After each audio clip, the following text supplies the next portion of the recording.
এখানে দেখতেছি কয়েকটা ছেলে আমার দিকে ফ্যাল ফ্যাল করে তাকিয়ে আছে। তাতে আমার কি?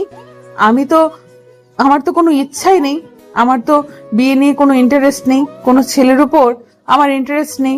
মাহিনকে বিয়ে করেছি কারণ হচ্ছে তাকে প্রচুর জ্বালাতে হবে। তাকে না জ্বালাইলে কেন জানি আমার শান্তিতে থাকতে পারি না।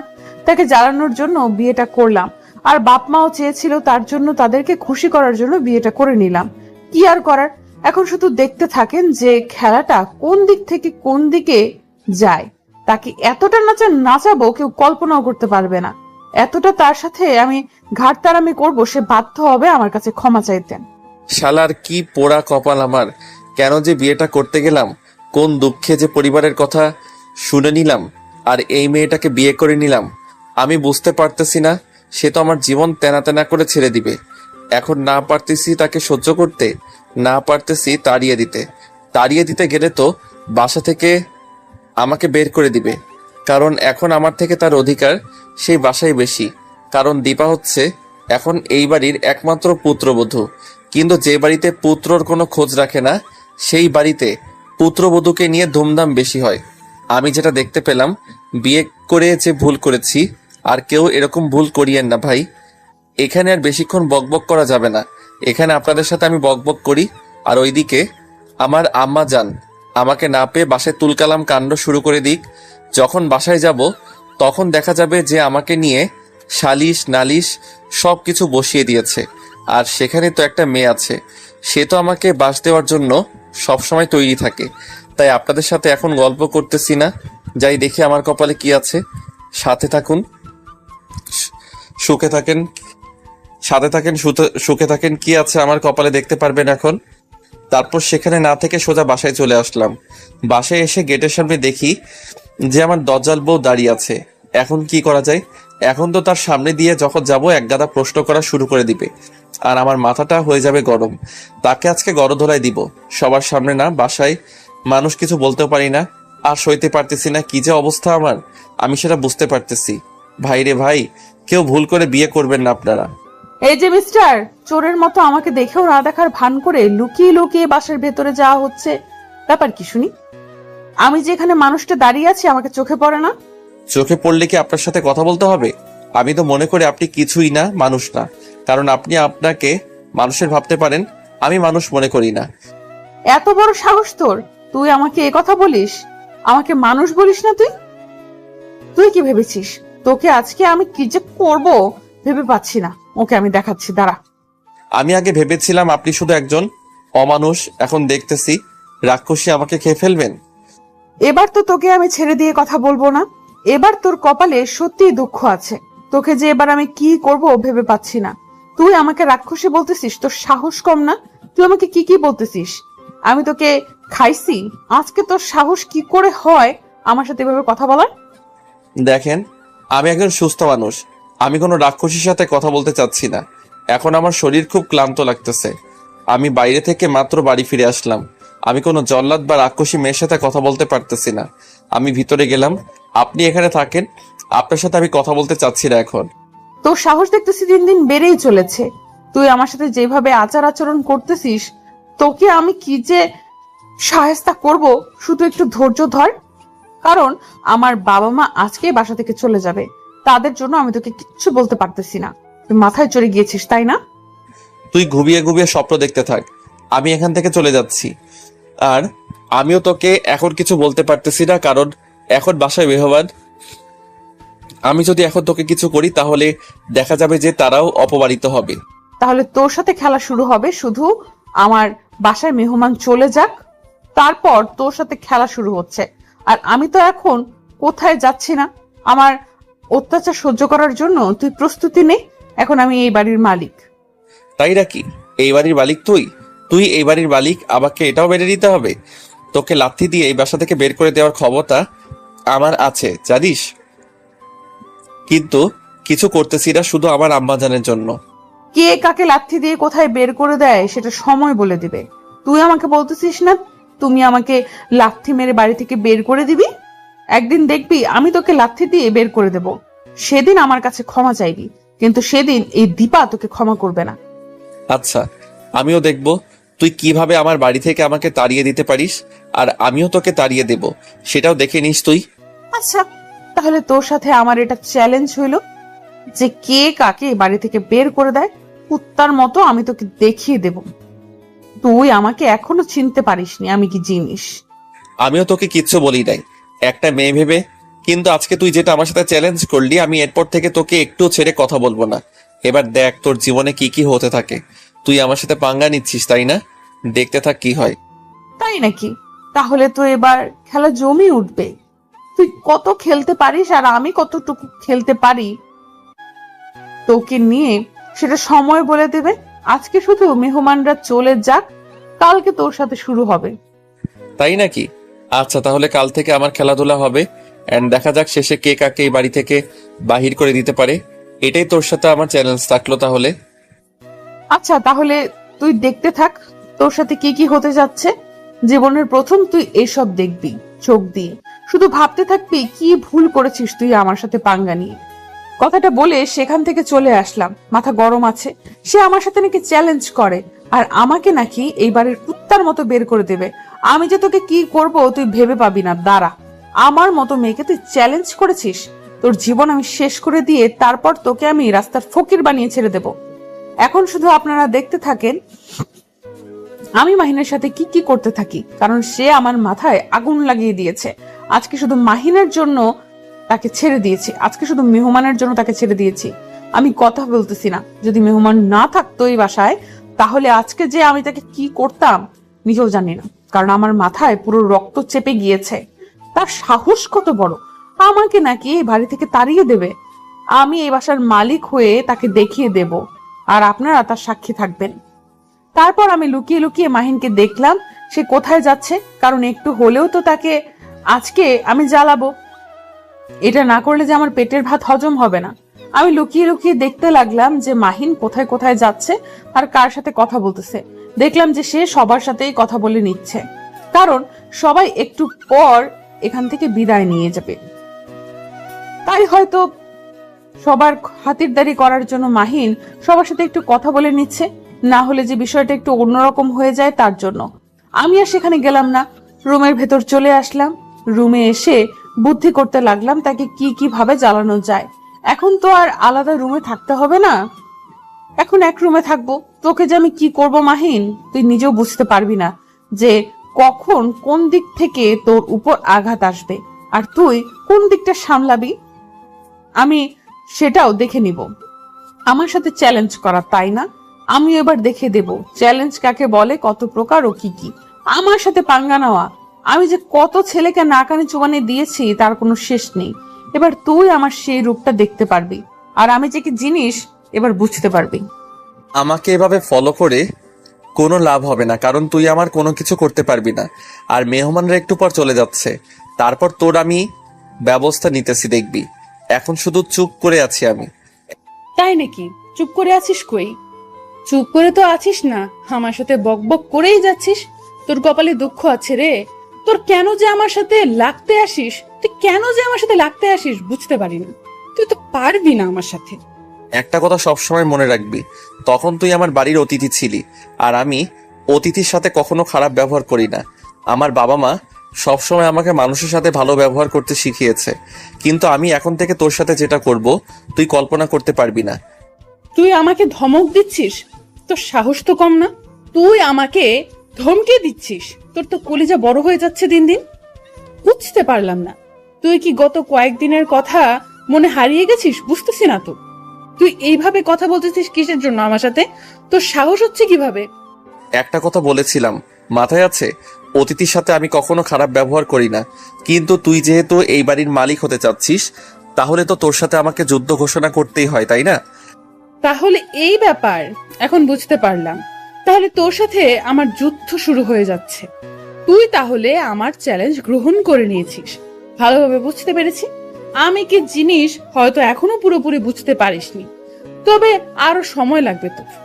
আমার মাঝে মাঝে না একটা কনফিউশন কাজ করে। আমার মাঝে আমার মাঝে কি জানি সেটা বলবো। আমার না মাঝে মাঝে তোকে হিজড়া মনে হয়, কারণ হিজড়াদের মতো তুই যে আচরণ করিস, আমি তো ভাবি যে তুই একটা হিজড়া। তোর কলিজা কত বড় সাহস! তুই আমাকে হিজড়া বলতেছিস? দাঁড়া, একটু নাড়াচাড়া করবি না? দাঁড়া, একটু নাড়াচাড়া করবি না এখান থেকে? এখন তুই যদি এইটুকু নড়াচড়া করেছিস তাহলে কিন্তু ভালো হবে না। তুই আমার কোনো কিছুই করতে পারবি না, সেটা আমি ভালো করে জানি। তাই চুপচাপ এখানে বসে থাক, আমার সাথে কথা বলতে আসবি না। যেখানে যেমন আছিস তেমন থাক। মাহিনের কথা শুনে মাথায় একদম আগুন জ্বলে উঠল আমার। সে কি বলতেছে? আমাকে নাকি হিজড়া অপবাদ দিয়েছে। তাকে তো আমি এবার শেষ করে ফেলবো। আমার রাগ আর আমি কন্ট্রোল করতে পারতেছি না, ইচ্ছে করতেছে এখনই খুন করে ফেলি, কিন্তু এখন কোনো কিছুই করতে পারতেছি না। সবকিছু প্ল্যান অনুযায়ী করতে হবে। এখন বুদ্ধিহীনতার মতো কোনো কিছু করা যাবে না। যা করার সবকিছু ভেবে চিন্তে করব। এইভাবে কোনো কিছু করলে আমার মনে হচ্ছে না আমি এখন তার সাথে পারবো, কারণ তার সাথে আমাকে সব সময় বুদ্ধি নিয়ে খেলতে হবে, শরীর দিয়ে নয়। কারণ শরীর দিয়ে খেলতে গেলে আমি তার সাথে পারবো না। আমি মাহিনকে একটু তাড়া দিলাম, কারণ সে এখন যদি আমার চোখের সামনে থাকে তাহলে আমি নিজের রাগকে কন্ট্রোল করতে পারবো না। তখন তাকে এখান থেকে তাড়িয়ে দিতে হলো। কিছুই ভালো লাগতেছে না। প্রতিশোধের আগুন মনের ভেতর দাও দাও করে জ্বলে উঠছে। শুধু এটা ভেবেই অপেক্ষা করতেছি কখন সময় আসবে আর কখন বাসা থেকে মেহমানরা চলে যাবে আর আমি তার উপর প্রতিশোধ নেওয়া শুরু করে দেব। তবে তার কলিজা কতটুকু বড়, সে আমাকে হিজড়া বলেছে আর আমি তাকে ছেড়ে কথা বলবো? কখনোই না। সেটা যদি সে কল্পনাও করে থাকে তাহলে সে ভুল ভাবতেছে। কখনোই আমি তাকে ক্ষমা করব না। তার উপর আমি প্রতিশোধ নেবই নেব। কি হলো ভাবি, এভাবে তুমি এখানে বসে আছো যে? তোমার আব্বু আম্মু তো চলে যাচ্ছে, তাদের সাথে কথা বলবে না? কথা বলে আসলাম একটু আগে, এখন আর কথা বলে কি হবে? তারা তো আমাকে স্বার্থপরের মতো তোমাদের বাসায় রেখে চলে যাচ্ছে। আমার কষ্ট তো তাদের মনে দাগ কাটতে পারে না। ভাবি তুমি যে কি বলো না, মাহিন ভাইয়ার মতো ছেলে হয় না, দেখবে সবসময় তোমাকে সুখে রাখবে, তোমাকে তোমার ফ্যামিলির কথা মনে করতেই দিবে না। আচ্ছা, সে কথা কিভাবে বললে মাহিন? কেমনে ভালো হতে পারে? আমাকে সেটা আগে বলো। মাহিন কি এমন করেছে যে তোমার কাছে সে ভালো হয়ে গিয়েছে? মাহিন ভাইয়ের মতো ছেলে হয় নাকি? সে সবসময় আমাকে সব খেলার জিনিস এনে দেয়, আমাকে সবসময় খেলতে সাহায্য করে, সবকিছু। তাই নাকি? তাহলে তো ভালো কথা। সেটা তো তোমার ভালো, তুমি খেলতে পারো সব সময়। আচ্ছা, এখন তুমি এখানে কেন এসেছো সেটা বলো। তুমি আমার একমাত্র ভাইয়ের বউ, আর আমি তোমার সাথে এসে গল্প করব না, সেটা কি করে হয়? তোমার সাথে তো আমাকে গল্প করতে হবে, আর আমি গল্প করতে এসেছি এখানে, আর কি করতে আসবো? আচ্ছা, তাহলে তো সেটা ভালো কথা, গল্প করতে এসেছো। আমি তো কোনো কিছু গল্প পারি না। আজকে তোমার বাবা মা তোমাকে এখানে রেখে যাচ্ছে, তার জন্য কি তোমার মন খারাপ? নাকি আমার সাথে গল্প করতে তোমার মন চায় না? শুধু মাহিন ভাইয়ের সাথে গল্প করতে মন চায়, কোনটা? তুমি এসব কিচ্ছু বুঝতে পারবে না, তাই তুমি এখন এখান থেকে বাইরে যেতে পারো। আমার কিছু ভালো লাগতেছে না, আমি একটু ঘুমাবো। রাত্রে তোমার সাথে এখন বসে অনেক গল্প করব, কি বলো? তোমাকে একটা কথা বলার ছিল ভাবি, কথাটা হচ্ছে এরকম যে আমাদের বাসাটা তোমার কেমন লাগতেছে? আসলে আমাদের এখানে তুমি নতুন না, এ বাড়িতে অনেক গণ্যমান্য ব্যক্তি তুমি, আর এখন যে এখানে তুমি এই বাড়ির বৌমা হয়ে এসে গেলে, ব্যাপারটা তোমার কাছে কেমন লাগতেছে? ব্যাপারটা চমৎকার লাগতেছে পিচ্চি, কারণ তোমার কথাগুলো আমার প্রচুর ভালো লাগতেছে। তোমার তো প্রশ্ন মাথায় আসে কিভাবে সেটাই একটু আমি বুঝতে পারতেছি না।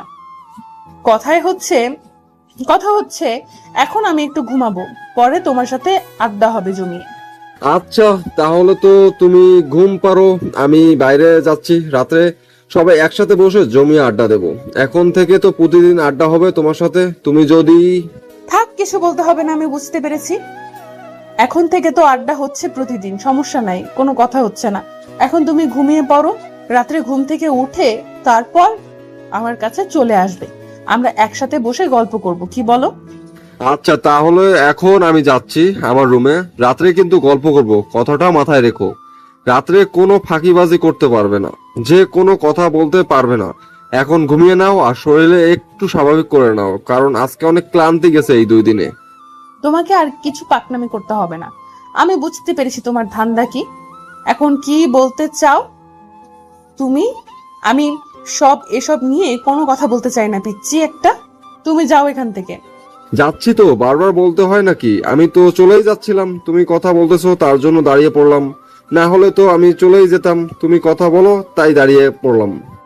আচ্ছা, তাহলে এখন আমি নিজের মুখটা বন্ধ করে নিলাম, আর কোনো কথা বলতেছি না। তুমি গিয়ে ঘুমিয়ে পড়ো, আমিও দরজা বন্ধ করে দিয়ে ঘুমিয়ে পড়ি। আমার খুব ক্লান্ত লাগতেছে। ঘুম থেকে উঠি, তারপর শরীরের শক্তি আসবে, তখন গল্প করব তোমার সাথে। তারপর আশিক সেখান থেকে চলে গেল। আমি রুমের ভেতর থেকে দরজা লাগিয়ে দিলাম। এখন নিচের কাপড়গুলো পরিবর্তন করতে হবে, এগুলো পরে থাকতে আর ভালো লাগতেছে না, তাই সিম্পল কিছু পরতে হবে এখন, যাতে করে গরম বেশি না লাগে। গরমের জন্য ঘেমে যাচ্ছি। দরজাটা লাগিয়ে দিয়ে বাথরুমে চলে আসলাম। বাথরুমে এসে সব পরিবর্তন করে নিলাম। তারপর বাইরে চলে আসলাম। বাইরে এসে দেখি বাইরের কোলাহল শোনা যাচ্ছে, তাই রুম থেকে বেরিয়ে আসলাম। রুম থেকে বেরিয়ে এসে দেখি সবাই চলে যাচ্ছে একে একে। তারপর আমার আব্বু আম্মু আমার কাছে এসে আমার মাথায় হাত বুলিয়ে সান্ত্বনা দিয়ে চলে যাচ্ছে। আর সেলফিশ, কি সেলফিশ, আমাকে একবারের জন্য বললো না যে চল আমাদের সাথে 2-1 দিন থেকে তারপর এখানে আসবি। আমাকে এখানে রেখে যাচ্ছে, আমার সাথে সেই ব্যাপারে কোনো কথাই বললো না। আজকে যাচ্ছ যাও, আমিও আর তোমাদের বাসায় যাব না, কথাটা মনে রেখো। কথাটা মনে রাখবে কিভাবে? আমি তো মনে মনে কথাটা বললাম, তোমরা যাও। আমিও মনে মনে রাগ করে বসলাম, আমিও যাব না আর তোমাদের বাসায়। কি হলো? এবার তো মেহমানরা চলে গেল, তাহলে এখন কি কি প্ল্যান করে রেখেছো আমাকে একটু বলো শুনি। মাথা গরম আছে, কোনো কিছু বলতে চাচ্ছি না এখন তোর সাথে। তুই আমার চোখের সামনে থেকে চলে যা। এত মাথা গরম? এক্ষুনি আরো এরপর যে যন্ত্রণাগুলো তোর উপরে আসবে সেগুলো কিভাবে সহ্য করবি সেটাই তো আমি ভেবে পাচ্ছি না। তোর শরীরে কিছুই নেই, তোকে যদি এখন চাপ দেই তাহলে তো তুই ভেঙে চুরে যাবি। বলতেছি না এখান থেকে চলে যা আমার চোখের সামনে থেকে, তারপর ওইখানে দাঁড়িয়ে আছিস। আমার সাথে তোকে কথা বলতে বলেছি, তুই আমার সাথে কথা বলতেছিস কিসের জন্য? ওরে বাবা, তোর সাথে কথা বলতে গেলে আবার অ্যাপয়েন্টমেন্ট লেটার নিয়ে আসতে হবে নাকি? যদি লাগে তাহলে বলতে পারিস, তাহলে তোর পিএ যে আছে তার সাথে আমার পরিচয় করিয়ে দিস, তার কাছ থেকে এটা নিয়ে আসবো। কুত্তা কোথাকার, মাথা গরম আছে, তুই এখান থেকে চলে যা, না হয় থাপ্পড় খাবি আমার হাতে।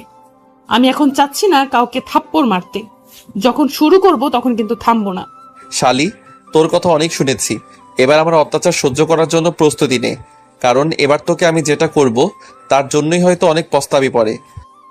আমার হাত ছেড়ে দে বলতেছি, না হলে কিন্তু ভালো হবে না। আমার হাত ছেড়ে দে, তুই এখান থেকে চলে যা। তোর হাত ছেড়ে দেওয়ার জন্য কি ধরেছি নাকি? এবার দেখ তোর সাথে কি করি আমি, তুই কল্পনাও করতে পারবি না। শুধু অপেক্ষা কর, কারণ এবার তোর কপালে দুঃখ আছে। তুই ভালো করে জানিস যে তোর আমার থেকে শক্তি বেশি, তার জন্য হয়তো তোর কাছে এখন আমি শক্তি প্রয়োগ করতে পারবো না, কিন্তু পরে এর প্রতিশোধ আমি ঠিকই নিয়ে নেব। আমাকে ছেড়ে দে বলতেছি। তোকে কি ছেড়ে দেওয়ার জন্য ধরেছি নাকি? এখন আমার সাথে চল, তোর সাথে খেলা হবে। এবার তুই যে আমাকে চিনিস না, এবার থেকে ভালো করে চিনতে পারবি। দেখ, ভালো হবে না বলে দিচ্ছি, তুই আমাকে ছেড়ে দে, আর না হলে কিন্তু ভালো হবে না। তুই জোর জবরদস্তি করতেছিস কিসের জন্য আমার সাথে? শালি, আমার সাথে চ্যালেঞ্জের কথা ভুলে গেছিস? তোর সাথে তো মাত্র খেলা শুরু করলাম, এরপর থেকে কি কি যে হবে তুই কল্পনা করতে পারবি না, কারণ এতদিন তোকে কিছু বলিনি, তুই এবার অতিথি ছিলি, কিন্তু এখন না। বারবার বলতেছি আমাকে ছেড়ে দে, না হলে কিন্তু ভালো হবে না। তোকে আমি দেখে নেব, তুই আমার সাথে জোর জবরদস্তি করতে পারিস না। তুই ছেড়ে দে আমাকে। তুই এখনই আমাকে ভয় পাইতেছিস, তাহলে কিভাবে চলবে? ভয় পাইলে তো চলবে না। সাহস রাখো বুকের ভেতর, কারণ তোর সাথে যেটা হবে কল্পনা করতে পারবি না। তুই আয় রুমে। না, আমি কখনোই যাব না, আমাকে ছেড়ে দে, না হলে কিন্তু ভালো হবে না বলে দিচ্ছি। আমাকে ছয়রা দে, তুই ছয়রা দে বলতেছি। তুই কোনো কিছু করতে পারবি না আমার, তুই এই ছেড়ে দে, ছেড়ে দে বলতে পারবি, কিন্তু আমি তো তোকে ছেড়ে দিচ্ছি না। আজকে তোর সাথে খেলা হবে বলে দিয়েছি না? চ্যালেঞ্জের কথা কি ভুলে গিয়েছিস? আমাকে কি চ্যালেঞ্জ দিয়েছিলি? প্লিজ আমাকে ছেড়ে দে, আমার এত বড় সর্বনাশ তুই করবি না, তাহলে কিন্তু আমি তোকে খুন করে ফেলবো। তুই আমাকে ছেড়ে দিয়ে আমার রুম থেকে বেরিয়ে যা। কেন, কিসের জন্য ছেড়ে দেব? তোকে আমি ছেড়ে দেওয়ার জন্য কি রুমের ভেতরে নিয়ে এসেছি নাকি?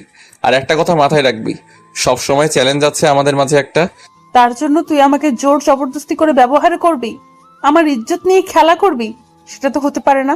তুই আমাকে প্লিজ ছেড়ে দে, আমি তোকে খুন করে ফেলবো, না হলে তুই আমাকে ছেড়ে দে বলতেছি। তুই যদি আমার জীবন নিয়ে খেলা করতে পারিস তাহলে আমি তোর ইজ্জত নিয়ে খেলতে পারবো না নাকি? আমার যখন খুশি তখন খেলবো। এখন তুই কান্না করিস না, কি করিস সেটাই দেখার কোনো টাইম নেই আমার। এখন যেটা করতেছি করবো, তুই পারলে আমাকে বাধা দে। দেখ, ভালো হবে না বলে দিচ্ছি, আমাকে ছেড়ে দে, আমার কাছে আসবি না। তাহলে ভালো হবে না বলে দিলাম। কিসের ভালো হবে নাকি ভালো হবে না, আমার তো কোনো কিছু ভালো হয় না কখনো। আর এখন আবার নতুন করে কি ভালো হতে যাবে? আমার কোনো কিছু ভালো হওয়া লাগবে না। আমার এখন ইচ্ছা মতো আমি সব করব। তাই বলে তুই আমার ইজ্জত নিয়ে খেলতে পারিস না। আমি তোকে বারবার বাধা করতেছি, তুই আমার কাছে আসবি না, আমাকে স্পর্শ করার চেষ্টা করবি না, আমার থেকে দূরে থাক। দূরে থাকবো নাকি কাছে চলে আসবো সেটা তো এখন আমার ব্যাপার। এখন তুই যতই চিল্লাচিল্লি করিস না কেন, তোর চিল্লানি কেউ শুনবে না, কারণ তোর আব্বু আম্মুর সাথে তাদের বাসায় চলে গিয়েছে শুধু আমাদের একান্ত সময় কাটানোর জন্য। এখন একান্ত সময় কাটাবো, কেউ নেই বাসায়, শুধু শুধু তুই আর আমি।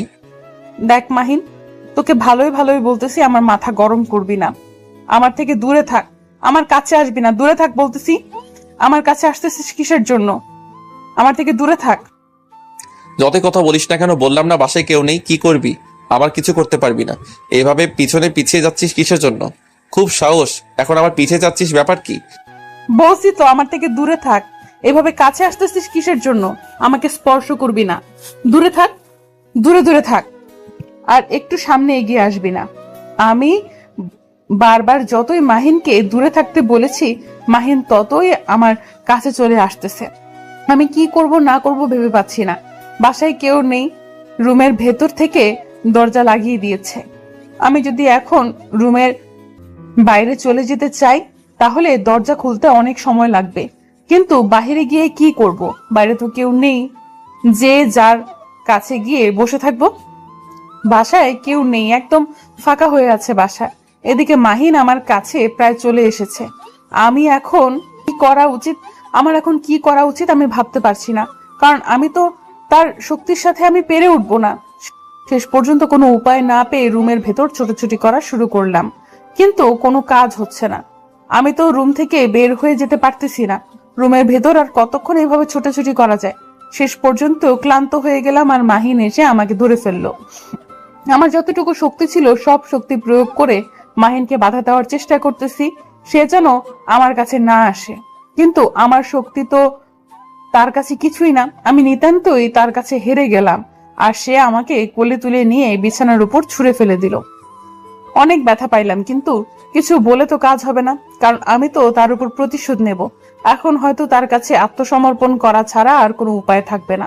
কারণ হচ্ছে আমি তো এখন তার সাথে কোনো কিছুতেই পারবো না। আমি এখন বন্দি তার কাছে, সবকিছু তার ইচ্ছা অনুযায়ী হবে। এখানে আমার ইচ্ছার কোনো দাম থাকবে না, কিন্তু আমি এর প্রতিটা প্রতিশোধ অক্ষরে অক্ষরে নেব। মাহিন এসে আমার শরীরের উপর তার শরীরটা এলিয়ে দিল। তার ওজন আমি নিতে পারতেছি না, কারণ আমি কোথায় শুটকি আর সে কোথায় মুটকি। মাহিন এক হাত দিয়ে আমার চুলগুলো মুষ্টিবদ্ধ করে ধরলো। চুলে প্রচুর ব্যথা লাগতেছে, চিল্লাচিল্লি করতেছি, কিন্তু আমার চিল্লাচিল্লিতে মাহিনের কোনো কিছু যায় আসতেছে না। শেষ পর্যন্ত আমার সর্বনাশ করে তারপর ছেড়ে দিল। আমি কি করব? অসহায়, আমার কিছুই করার নেই। এখানে চুপচাপ শুধু নির্বাক বালিকার মতো সব সহ্য করে গেলাম। আজকের পর থেকে কখনো তুই আমার সাথে পাঙ্গা নিতে আসবি না, তাহলে কিন্তু পরিস্থিতি আরো ভয়াবহ হবে তোর।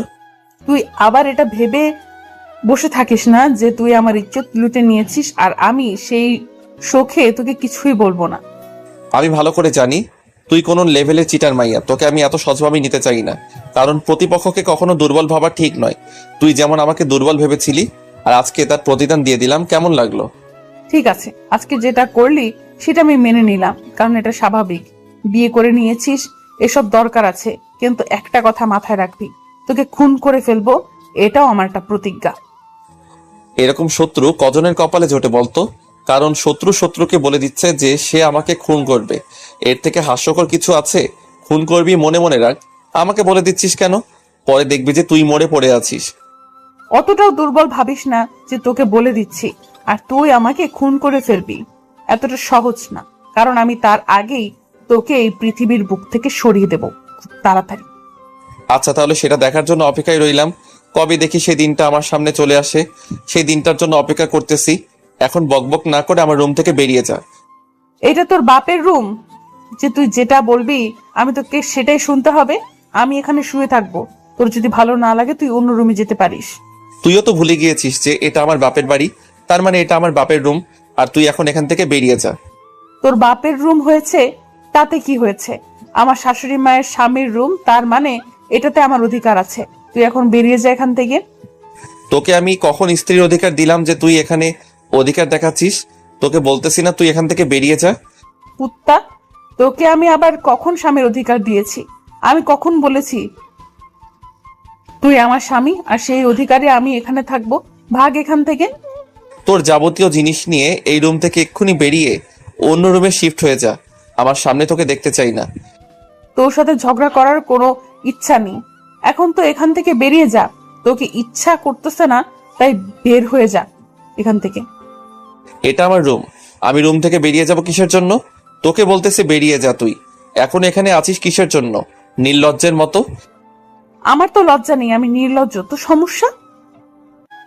এখন এখান থেকে বেরিয়ে যা। তোর মুখ দেখতে চাচ্ছি না আমি। বেরো এখান থেকে। এবার মাথা গরম করবি না, তাহলে কিন্তু বিছানা থেকে একদম ছুঁড়ে ফেলে দেব। আর আমার রুমে আসার সাহস পাবি না। আমার সাথে কথা বলা তো দূরের কথা। অপমান করতেছিস তাই না? করতে থাক, সমস্যা নেই। আমারও সময় আসবে, তখন আমিও তোকে যে অপমানগুলো করব সেটার জন্য প্রস্তুত থাক। তুই আমার কচু করবি, কোনো কিছুই করতে পারবি না। এখন এখান থেকে বেরিয়ে যা, না হলে কিন্তু ভালো হবে না বলে দিলাম। এখন এখান থেকে বেরাবি, না হলে তোর কপালে এখন আবার আরেকটা দুঃখ আসবে। তাই বলতেছি, এখন মাথা ঠিক আছে, এখান থেকে বেরিয়ে যা।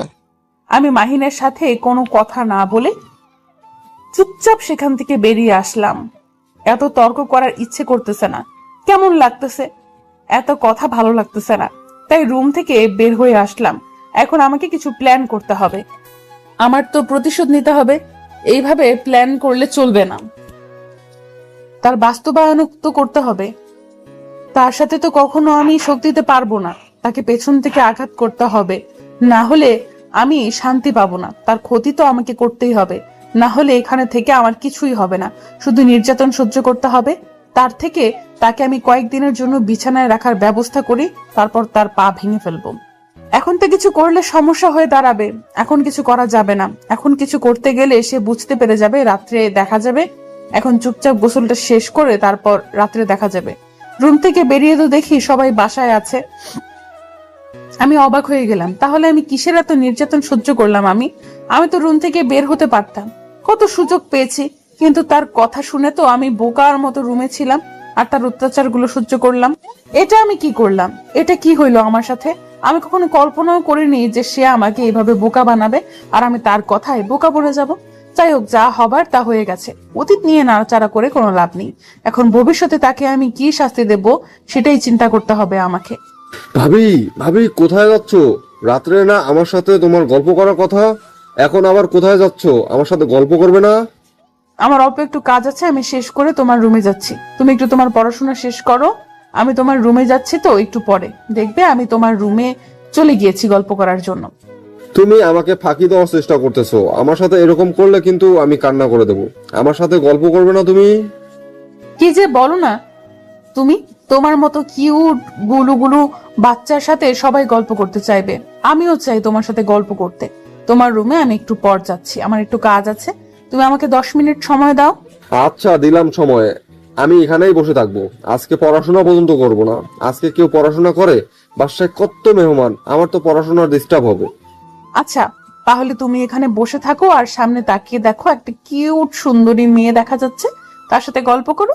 আমি 10 মিনিটের ভেতরেই তোমার কাছে চলে আসতেছি। আমি এতটাও ক্যারেক্টারলেস না যে একটা মেয়ের সাথে গিয়ে ফ্লার্ট করব। আমি কি দেখতে কম সুন্দর নাকি? এমনিতেই আমার উপর ইমপ্রেস হয়ে যাবে। তোমার তো কনফিডেন্স লেভেল অনেক হাই, তুমি পারবে সবকিছু করতে। তোমার ভাইয়াকে দেখো, সে শুধু মেয়ের পেছনে ছুটে। তোমার তো দেখতেছি অন্যরকম ধান্দা। আমার আবার কিসের দান্দা? আমি তো সবকিছু মাহিন ভাইয়ের কাছ থেকেই শিখেছি। সে তো মেয়েদের সাথে কথাই বলে না, তাদের পাত্তাই দেয় না। আমি তো তার থেকে ইন্সপায়ার্ড হয়েছি। আচ্ছা থাকো তাহলে, আমি একটু যাচ্ছি। আর 10 মিনিট পর তোমার সাথে এসে আরো অনেক গল্প করব। তোমার সাথে গল্প করতে আমার অনেক ভালো লাগে।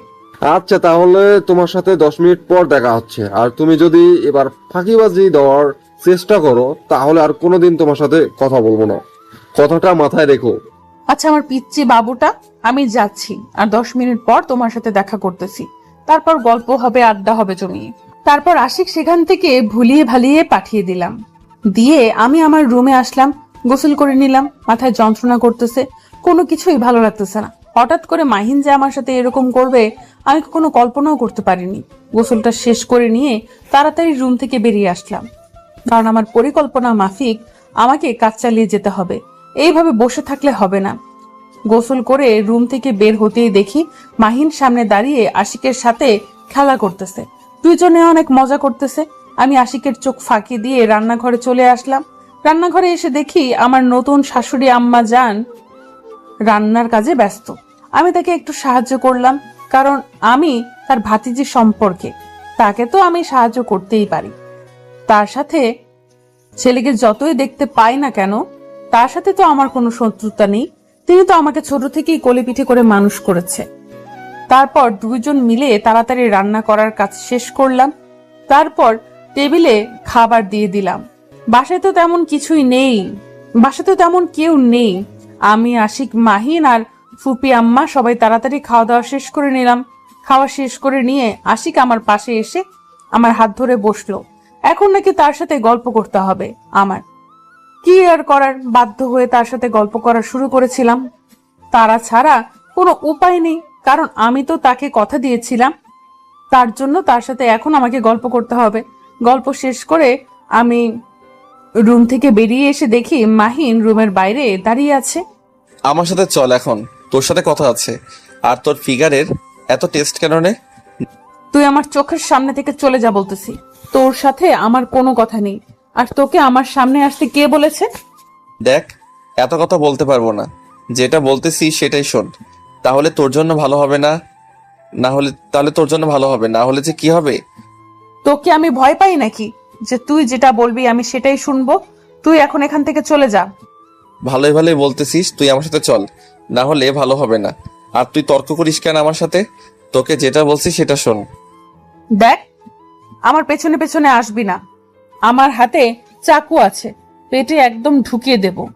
তুই এখন আমার সামনে থেকে দূরে চলে যা, না হলে। দেখ, মাথা গরম করবি না। যেটা বলতেছি সেটা শুনলে কি হয় তোর? বলছি না আমার সাথে আয়, তাহলে তোর জন্য ভালো হবে। আমি বলেছি না আমি তোর সাথে যাব না, তারপরেও তুই কিসের জন্য আমার পেছনে পড়ে আছিস?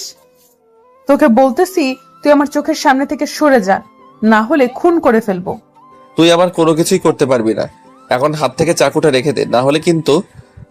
আমি ভালোভাবে বলতেছি তুই এখন এখান থেকে চলে যা, তাহলে ভালো হবে। আর আমার সামনে তুই থাকবি না, চলে যা। বেশি মাথা গরম করাবি না আবার। তোকে বলছি তুই আমার সাথে আয়, তারপরে তুই আমার কথা শুনতেছিস না কিসের জন্য?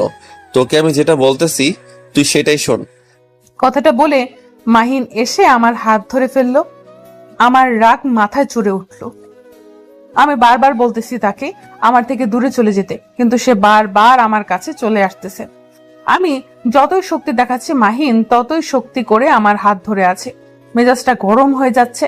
আমি এখন তার সাথে কথা বলতে চাচ্ছি না, কিন্তু সে আমার হাত ধরে আছে। মাথা গরম হয়ে যাচ্ছে। বলতেছি আমার হাত ছেড়ে দে, না হলে কিন্তু ভালো হবে না। সত্যি সত্যি কিন্তু খুন করে ফেলবো তোকে। মাথা গরম করবি না আমার। হাত ছেড়ে দিয়ে চলে যা এখান থেকে। আমি যেটা বলতেছি সেটা শুনতেছিস না কিসের জন্য? তোর ভালোর জন্যই বলতেছি। তুই এরকম ঘাড়তেরামি করতেছিস কিসের জন্য? আমার মাথা একদম গরম হয়ে গেল। আমি তাকে এতবার বলতেছি যে আমি এখন কোনো কিছু ভালো লাগতেছে না, কিন্তু সে শুনতেছে না। আমি নিজের রাগ কন্ট্রোল করতে পারলাম না। আমার হাতে চাকুটা ছিল, সেটা সোজা মাহিনের হাতের কবজিতে ঢুকিয়ে দিলাম। মাহিন সহ জোরে চিৎকার করে উঠলো। আমার মেজাজটা এতটাই গরম ছিল যে চাকুটা বাহির করে আবার মাহিনের বুকের উপর চালিয়ে দিলাম, কারণ আমার রাগ এতটাই উঠে গেছে। আমি কি করতেছি না করতেছি সব আমার কন্ট্রোলের বাহিরে। এমনিতে মাহিন আমাকে ধর্ষণ করেছিল। শেষ পর্যন্ত তুই তোর ইচ্ছাটা পূরণ করে ফেললি, আমার জীবনটা শেষ করে দিলি। আচ্ছা, মরার আগে তোকে একটা কথা বলে যাচ্ছি।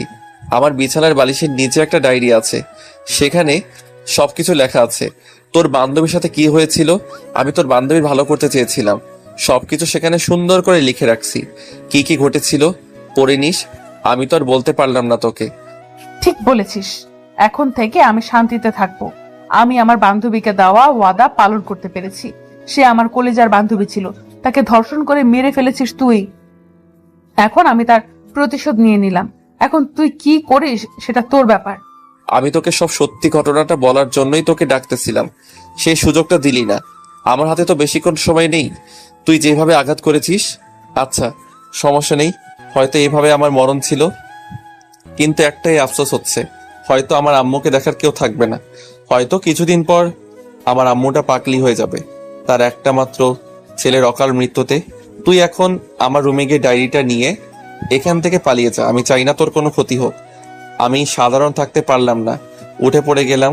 আমার চোখ দিয়ে সবকিছু পরিষ্কার দেখতে পাচ্ছি না, সবকিছু কেমন জানি ঝাপসা হয়ে যাচ্ছে, আর আমার নিঃশ্বাসটা কেমন জানি ভারী হয়ে যাচ্ছে। আমি অনেক চেষ্টা করতেছি নিজেকে সজাগ করে রাখার। আমি লাস্টবারের মতো আমার আম্মুর মুখটা দেখতে চাচ্ছি, কিন্তু সেই সুযোগটা আমার হচ্ছে না। আমি এত চেষ্টা করতেছি চোখটা খোলা রাখবো, কিন্তু নিজের চোখটা খুলে রাখতে পারতেছি না। সবকিছু ঝাপসা দেখতেছি। আমি চেষ্টা করতেছি চোখ খোলা রাখবো, আর আমার পুরো শরীর নিস্তব্ধ হয়ে যাচ্ছে, আর আমার চোখ দুটো অটোমেটিকলি বন্ধ হয়ে যাচ্ছে। আমি কোনো কিছু দেখতে পারতেছি না। আমার শ্বাস বন্ধ হয়ে যাচ্ছে, আমি শ্বাস নিতে পারতেছি না। আমার অনেক কষ্ট হচ্ছে, প্রচুর কষ্ট হচ্ছে। শেষবারের মতো শুধু দীপার মুখটা একবার ভালো করে দেখে নিলাম। তারপর আমার আর কোনো কিছু মনে নাই। আমি সবকিছু ছেড়ে পরপারে পাড়ি জমানোর জন্য একদম রেডি হয়ে গেলাম। আল্লাহর কাছে ক্ষমা চেয়ে নিলাম যত ভুল করেছি সবকিছুর জন্য। মাহিন, কি হলো তোমার? আমি সত্যি ইচ্ছাকৃতভাবে তোমাকে চাকু দিয়ে আঘাত করিনি। আমার অনিচ্ছায় ভাবে হয়ে গেছে। আমি সত্যিই নিজের কন্ট্রোলে ছিলাম না। কি হলো? কথা বলো না কেন? চুপ করে আছো কিসের জন্য? কথা বলো আমার সাথে। তুমি চোখ বন্ধ করে নিচ্ছ কেন? তোমার কিচ্ছু হবে না। এটা আমি কি করে ফেললাম? না মাহিন, তুমি মরতে পারো না। আমাকে একা করে দিয়ে তুমি কখনোই মরতে পারো না। আপনারা কি ভাবতেছেন আমি তাকে বাঁচাবো? কখনোই না। আমি একটু নাটক করতেছিলাম।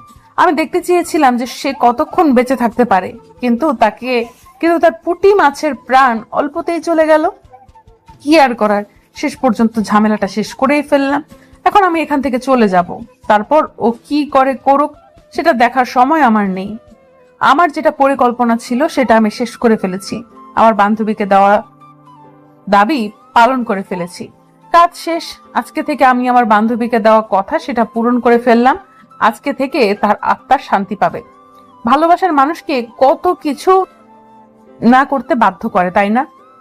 আসলে মানুষ কখন কি করে বসে কি না করে বসে সেটা আমরা জানি না। আমি আমার বান্ধবীকে দেখেছিলাম তার সাথে রুম ডেট করতে, আর সে আমাকে বলে সে নাকি কিছুই জানে না। তারা যে ভিডিও বানিয়েছিল সেই ভিডিও আমার বান্ধবী আমাকে দেখিয়েছিল। আমার বান্ধবীকে মাহিন কথা দিয়েছিল তাকে বিয়ে করবে, কিন্তু তাকে ব্যবহার করে ছেড়ে দিয়েছে।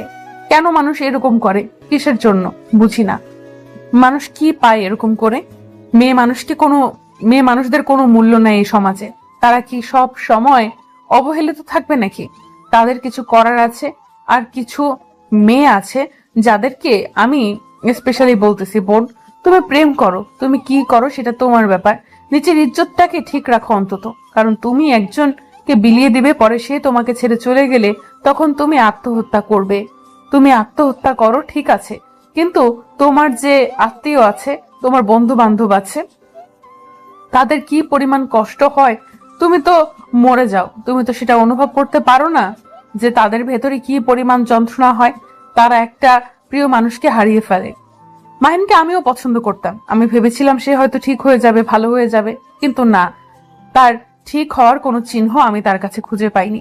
আমি তার কাছে 1 মাস ছিলাম। 1 মাস আগেই আমি তাকে খুন করে ফেলতাম, কিন্তু তাকে আমি সময় দিয়েছিলাম যে সে ভালো হতে পারে, কিন্তু না, সে ভালো হলো না। সে যে ডায়েরির কথা আমাকে বলেছিল সেই ডায়েরি আমি অনেক আগেই পড়েছিলাম। সেই থেকে কয়েকটা পাতা ছিঁড়ে ফেলে দিয়েছিল, যেখানে সে লিখে রেখেছিল কিভাবে আমার কলিজার টুকরা বান্ধবীকে ভোগ করেছিল, কি করেছিল না করেছিল সবকিছু। সেগুলো আমি আগেই পড়েছিলাম, কিন্তু 2 দিন আগে আবার ডায়েরিটা পেয়েছিলাম। তখন দেখি ডায়েরিতে সেই কথাগুলো নাই। তখন আমি ভেবে নিয়েছিলাম মাহিন কখনোই ভালো হবে না, কারণ তার চরিত্র কখনোই ভালো হওয়ার মতো নয়।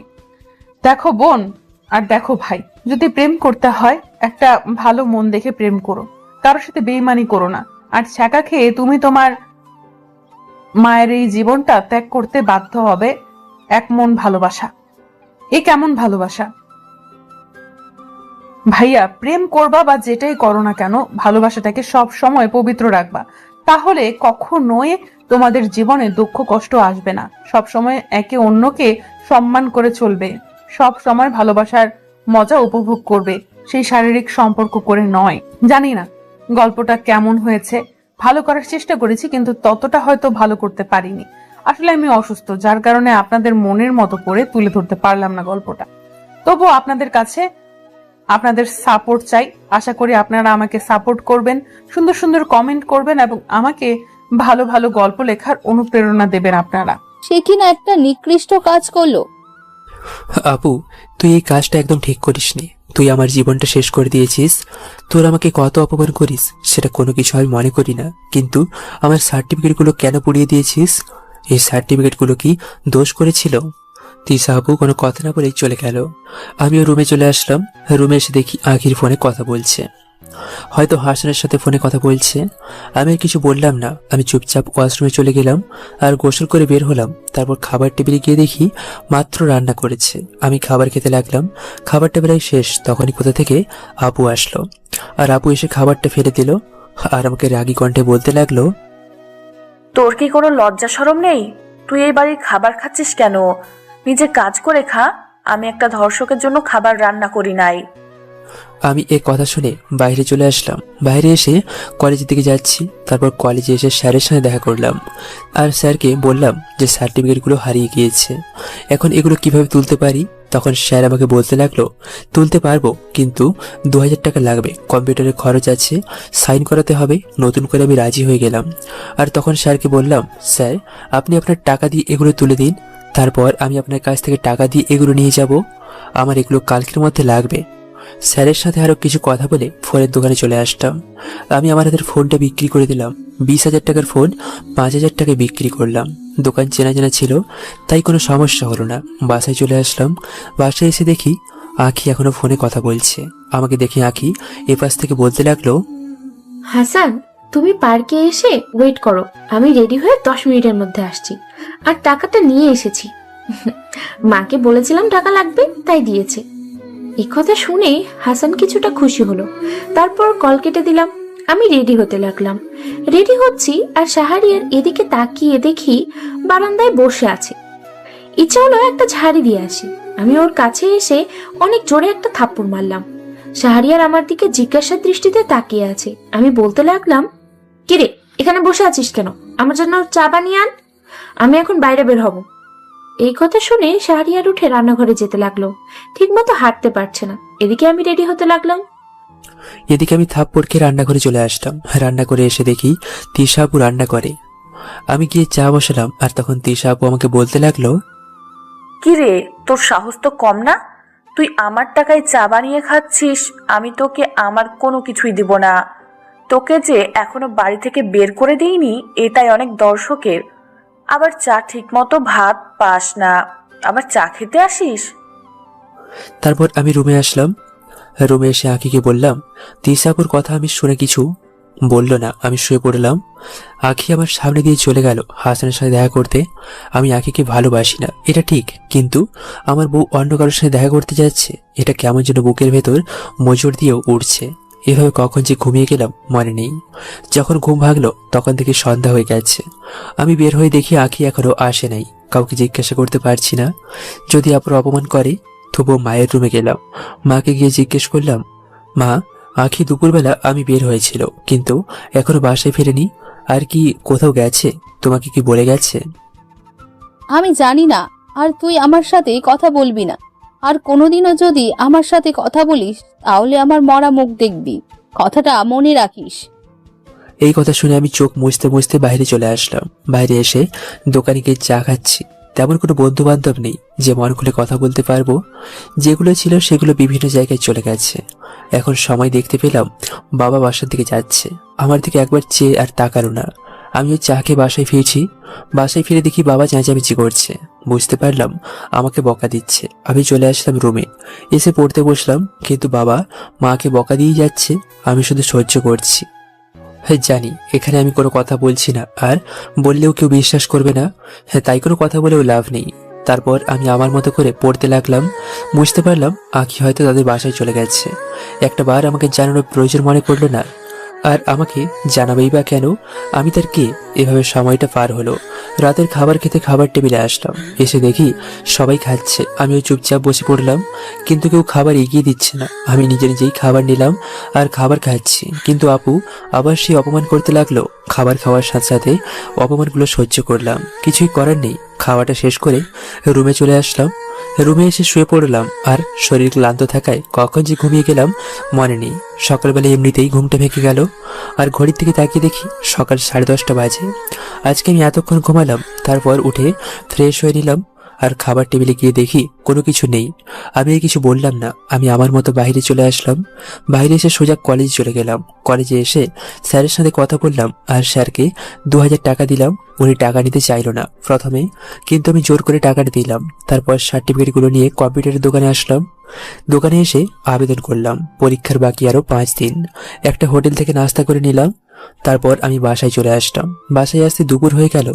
আমি এসে দেখি বাসায় মেহমান আসছে। জানি না মেহমানগুলো কেন আসছে।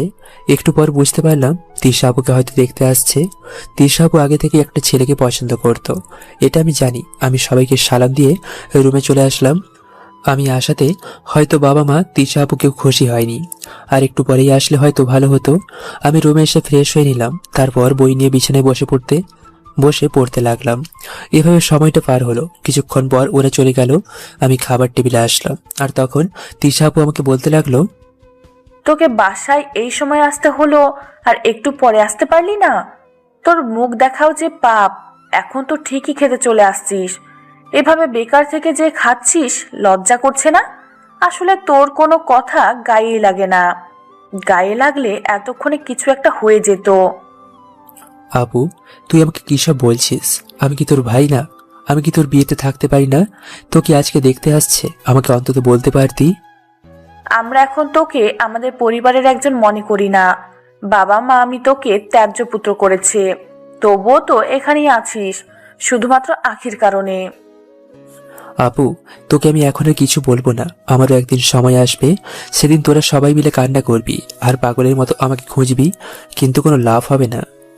আমি এই বলে খাবার খেতে লাগলাম। খাবারটা শেষ করে রুমে চলে আসলাম। রুমে এসে শুয়ে শুয়ে পড়তে লাগলাম, আর তখনই কেউ ঝড়ের গতিতে এসে আমার গালে একটা থাপ্পড় মারলো। এটা আর কেউ নয়, এটা হচ্ছে আখি। আখি আমাকে এসে বলতে লাগলো, তোকে আমি বলেছিলাম না তুই কখনো বিছানায় উঠবি না? তোর মতো ফকিরের বিছানায় ওঠা মানায় না। তুই সব সময় নিচে থাকবি। তোকে যে নিচে থাকতে দিয়েছি এটাই তো অনেক। আর পড়াশোনা করছিস? পড়াশোনা করে কোনো লাভ নেই। তোর সার্টিফিকেটগুলো না পুড়িয়ে দিয়েছি আমি। তোর জীবন আমি নষ্ট করে দেব। আত্মহত্যা ছাড়া কোনো পথ থাকবে না তোর। আসলে আমার ভুল হয়ে গেছে, আর কখনো আমি বিছানায় উঠবো না। আর এটা মনে রাখিস, যেটা আমার বিছানা ছিল, তোকে সম্মান দিয়ে কথা বলেছি দেখে তোর অনেক বার বেড়ে গেছে। তুই আমাকে হুকুম করিস? এই বলে আমি আখিকে একটা থাপ্পড় মারলাম। আমার অনেক রাগ উঠে গেল, আর কত সহ্য করব আমি। তখনই আখি চিৎকার দিয়ে কান্না করতে লাগলো, আর নিজের মাথা নিজেই আলমারিতে লাগিয়ে রক্ত বের করলো। আর তখনই বাবা মা তিশা সবাই রুমে আসলো। আর রুমে এসে আখির কপালে কাটা দেখে মা গিয়ে আখিকে জড়িয়ে ধরলো, আর আখিও মাকে জড়িয়ে ধরে কান্না করতে লাগলো। আর তখন আখি কান্না করতে করতে মাকে বলল, মা, আমাকে বাঁচাও। তোমরা না থাকলে আমাকে আজ মেরেই ফেলতো। আমাকে বলেছে যে আমি যেন তোমাদের কাছ থেকে সম্পত্তিটা লিখে নেই ওর নামে, আর যদি আমি এটা না করি তাহলে নাকি আমাকে মেরে ফেলবে। তুই চিন্তা করিস না মা, আমি তোর পাশে আছি, তোর কিছু হতে দিব না। আমি আজকে থেকে তোর ওর সাথে থাকার কোনো দরকার নেই। তুই এখন থেকে ঈশার সাথে থাকবি। ঈশা আজকে থেকে তুই আখিকে তোর সাথে রাখবি। মা তুমি বিশ্বাস করো, আমি আখিকে এমন কিচ্ছু বলিনি। আখি তোমাকে সবকিছু মিথ্যা বলছে। আপু তুই বিশ্বাস কর, আমি আখিকে এসব বলিনি। আমার বাবার সম্পত্তির উপর কোনো লোক নেই। তখন বাবা মা আর কিছু না বলেই চলে গেল।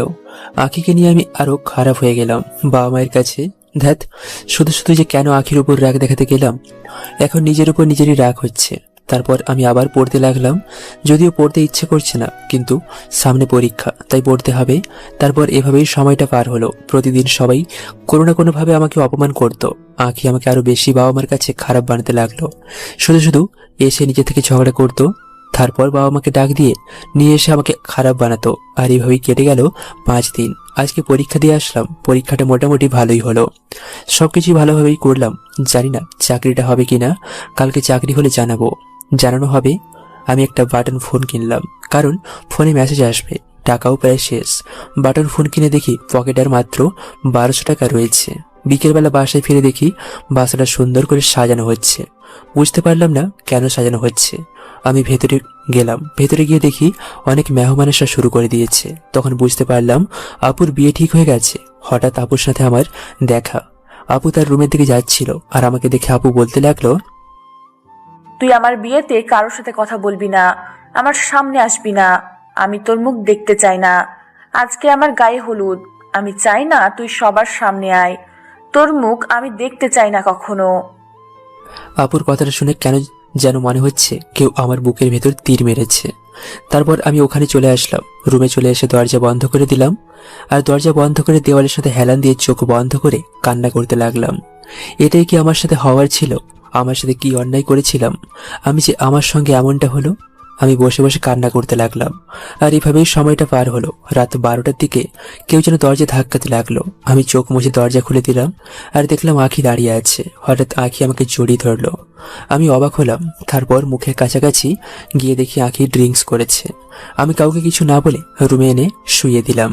আর তখনই আঁখি আমাকে গলা জড়িয়ে ধরে বলতে লাগলো, এই পাগল, আমাকে শুয়ে দিয়ে কোথায় যাচ্ছ তুমি? একটু আদর করো না আমাকে, খুব আদর পেতে ইচ্ছা করছে, প্লিজ করো না প্লিজ। গায়ে হলুদের দিনে বাসায় বিয়ার আনলো কে? হয়তো মেহমানের মধ্যে কারো কাজ হবে। আর সবগুলো তো মেয়েরা আসছে, ওরাই হয়তো মজা করে খেয়েছে। আখি, এসব কি বলছো? তুমি এখন চুপচাপ ঘুমাও, আমি অন্য রুমে যাচ্ছি। আরে কই যাও? তুমি আমাকে আদর দাও না প্লিজ, নাহলে আমি কিন্তু অনেক কান্না করব। আর ওরা ছাদে বসে কি সব খাচ্ছিল, আমাকে দেখে দেয় আর খেতে বলে, আমিও খাই। খেয়ে না অনেক ভালো লাগছে, মনে হচ্ছে আকাশে উঠছি। আহা। এই বলে আঁখি আমার ঠোঁট জোড়া দখল করে নিল। আমি নিজেকে ছাড়ানোর চেষ্টা করছি, কিন্তু আমি বারবার ব্যর্থ হচ্ছি। আঁখি আমাকে তার নিজের সমস্ত শক্তি দিয়ে আপন করে নিতে যাচ্ছে। একটা সময় আমি নিজেকে কন্ট্রোল করতে পারলাম না, আমিও আঁখির ডাকে সাড়া দিতে লাগলাম। আর এভাবেই আঁখিকে নিয়ে হারিয়ে গেলাম এক নতুন গল্পে, যেই গল্পটা পবিত্র। সকালবেলা কারোর কান্নার শব্দে ঘুমটা ভেঙে গেল। আমি চোখ মেলে দেখি আমি আঁখির বুকের উপর শুয়ে আছি, কারো শরীরে কোনো কাপড় নেই। আমাকে জেগে দেখে আঁখি আমাকে বলতে লাগলো, তুই আমার এত বড় সর্বনাশ করতে পারলি? তোর কি ক্ষতি করেছিলাম আমি? শেষ পর্যন্ত তুই নিজের অধিকারটা নিয়ে নিলি, একটা বার আমার মতামত নেওয়ার প্রয়োজন মনে করলি না। তোকে আমি কোনোদিন ক্ষমা করব না। দেখো আঁখি, এখানে আমার কোনো দোষ ছিল না, দোষটা তোমার ছিল।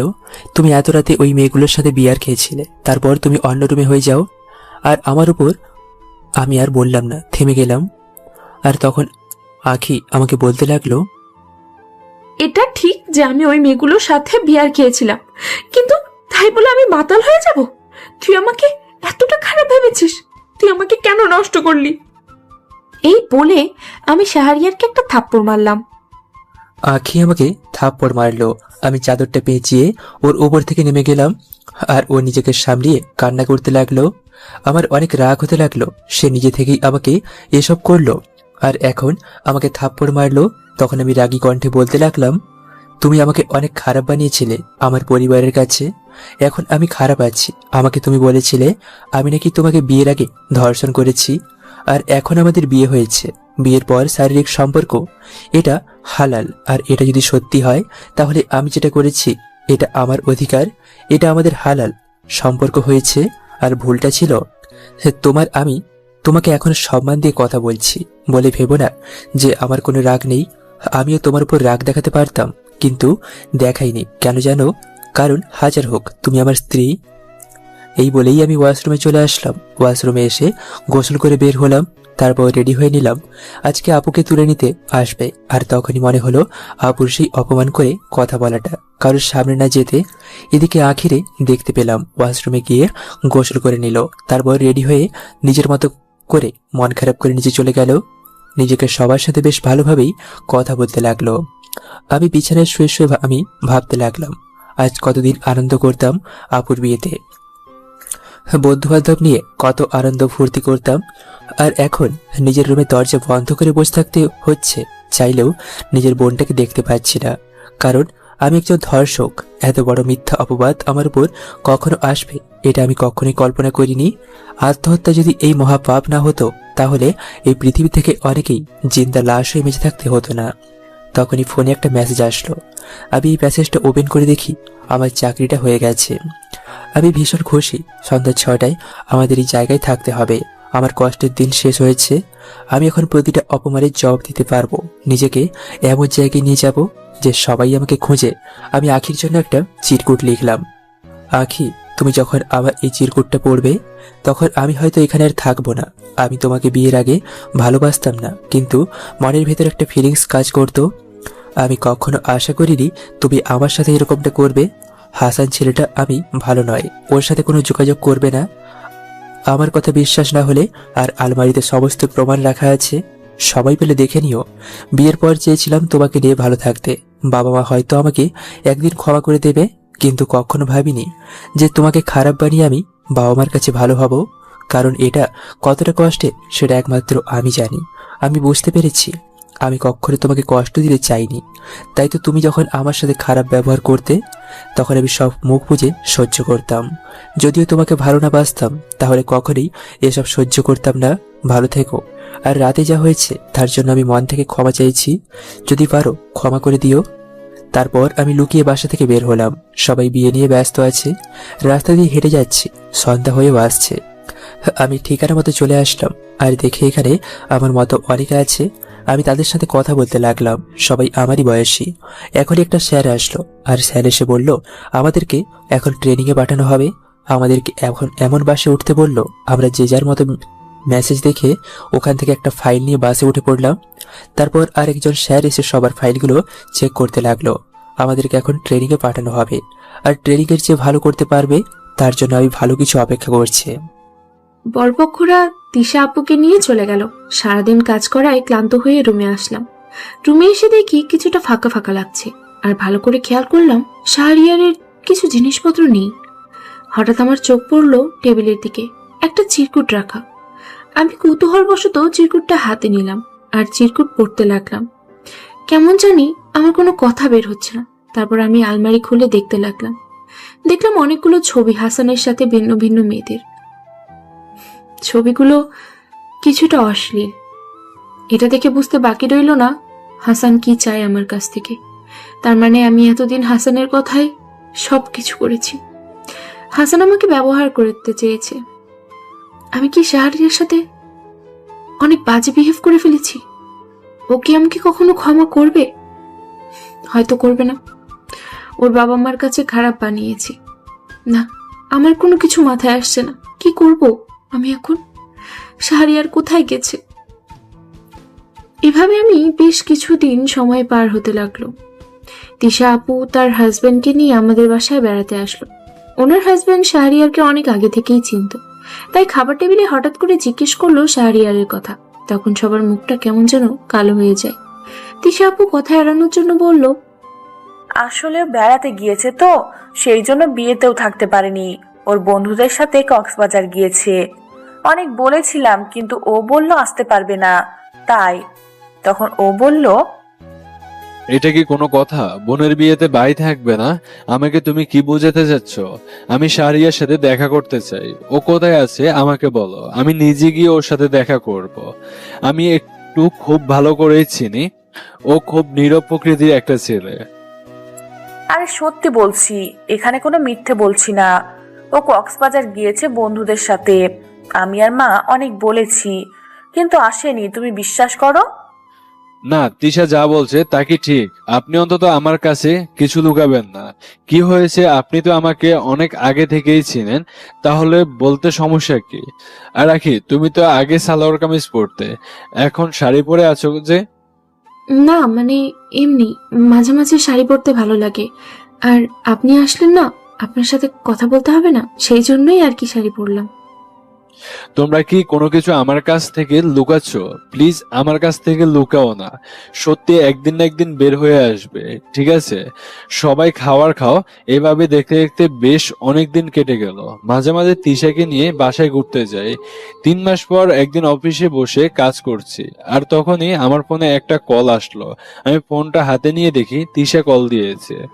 আর তখনই তিশা আমাকে বলতে লাগলো, তুমি কোথায়? তাড়াতাড়ি বাসায় আসো, আমাদেরকে হাসপাতালে যেতে হবে। আখিকে নাকি হাসপাতালে ভর্তি করা হয়েছে, তুমি একটু তাড়াতাড়ি আসো। এই বলে আমি কল কেটে দিলাম আর রেডি হয়ে নিলাম। এদিকে আমার কোনো কিছুই মাথায় ঢুকছে না। বিয়ে হওয়ার পর থেকে আমাকে শাহরিয়ার ব্যাপারে মিথ্যে কথা বলেই যাচ্ছে। আজ পর্যন্ত শাহরিয়ারকে কোনো দেখা পেলাম না। শাহরিয়ারের কথা বললেই কেন জানি এড়িয়ে যায়। তবু অফিস থেকে বের হলাম, বাসার উদ্দেশ্যে রওনা দিলাম। বাসায় এসে তিশাকে নিয়ে হসপিটালের উদ্দেশ্যে যেতে লাগলাম। পথে কেউ কোনো কথা বলেনি। হসপিটালে গিয়ে দেখি মা বাবা বাহিরে বসে আছে। আমি জিজ্ঞেস করলাম কি হয়েছে, কিন্তু মা কোনো কথা বলছে না। আমি ডাক্তারের কাছে এগিয়ে গেলাম, দেখি ডাক্তার বের হচ্ছে। ডাক্তার আমাকে বলল আখি নাকি মা হতে চলেছে। এটা শুনে আমি ঘাবড়ে গেলাম। মা হতে যাচ্ছে মানে? আখির তো এখনো বিয়ে হয়নি, তাহলে মা কিভাবে হবে? আমি তিশার কাছে এসে জিজ্ঞেস করলাম, ডাক্তার যা বলেছে তা কি সত্যি? কিভাবে কি হলো আমাকে সবকিছু বলো, আজকে তোমাকে বলতে হবে। তখন সে আমাকে বলতে লাগলো, আমি নিহালকে সবকিছু বলতে লাগলাম, আখির সাথে কি হয়েছে। সবকিছু শুনে নিহাল চেয়ারে বসে পড়লো আর আমাকে বলতে লাগলো, তিশা, আমি তোমাকে যতটা ভালো চিনি ঠিক এমনটাই আমি শাহরিয়ারকেও চিনি। তোমার সাথে আমার পরিচয় হয়েছে ভার্সিটির, কিন্তু শাহরিয়ার সাথে আমার পরিচয় হয়েছিল কলেজে। ও ছিল আমার খুব কাছের একটা ছোট ভাই। ও কেমন ছেলে সেটা আমি খুব ভালো করেই জানি। আমি যতটা জানি তুমি সেটা তোমার বোন হয়েও জানতে পারোনি।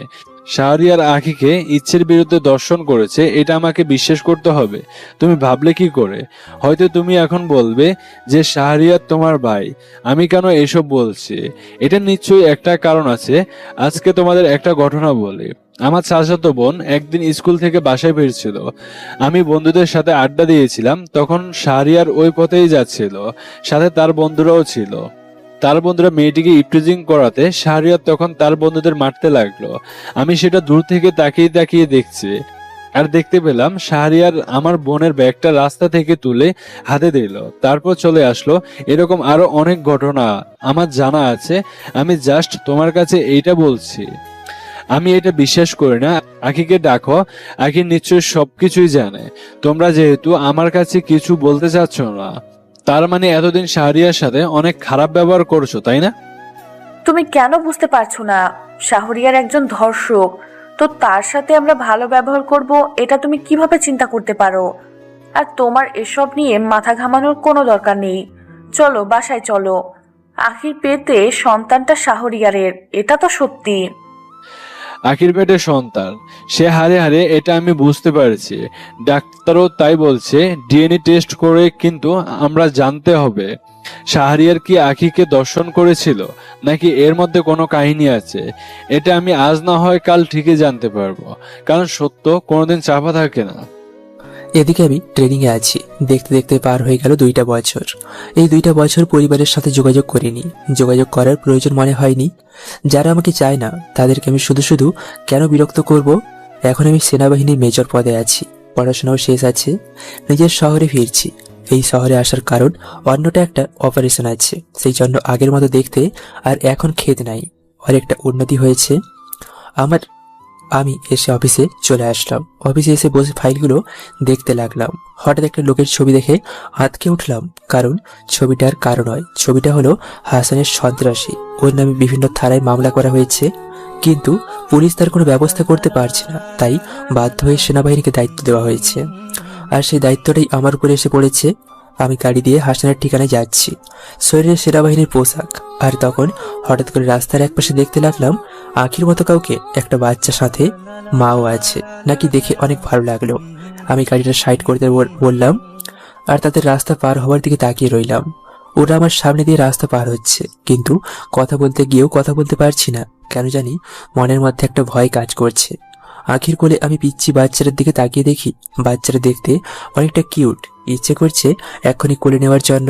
আমি চোখের পানি আর ধরে রাখতে পারলাম না। তারপর ড্রাইভারকে বললাম যেতে। আমি হাসানের গোডাউনের সামনে এসে নামলাম আর ভেতরে গেলাম আর সবাইকে বললাম চারপাশে ঘিরে নিতে। আমি ভেতরে এসে দেখি অনেকজন মিলে ক্যারাম খেলছে। আমাকে দেখে সবাই ঘাবড়ে গেল আর একজন আমাকে মারতে আসলো।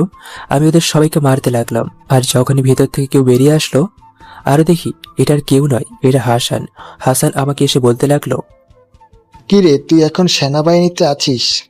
বাবা, তোর এত উন্নতি হয়ে গেছে কিভাবে? আমি তো তোর লাইফটা হেল করে দিয়েছিলাম, তবুও তুই কিভাবে এতটা উন্নতি করলি? তোর কি মনে হয় সামান্য তোর কারণে আমি শেষ হয়ে যাব? তুই তো এখন আমার কাছে 2 টাকার মাস্তান। দেখ ভাগ্যের কি নির্মম পরিহাস। তুই আমার সাথে এসব করলে আর তোকে মারার জন্য আমাকে উপর থেকে অর্ডার দেওয়া হয়েছে। তুই আমার কিছুই করতে পারবি না। তুই জানিস না আমি তোর কি করতে পারি।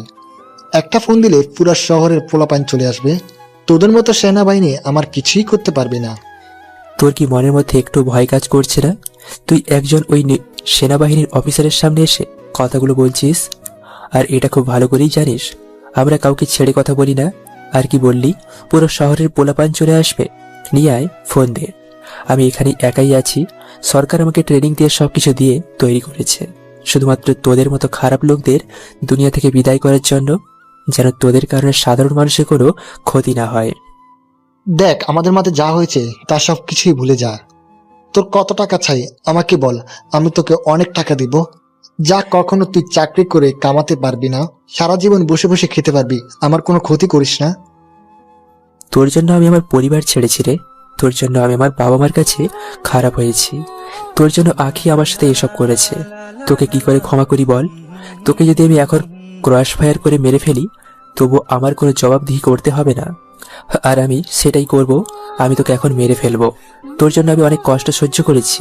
চেয়েছিলাম তোকে আমি এভাবে মারবো, কিন্তু সেটার করতে হলো না।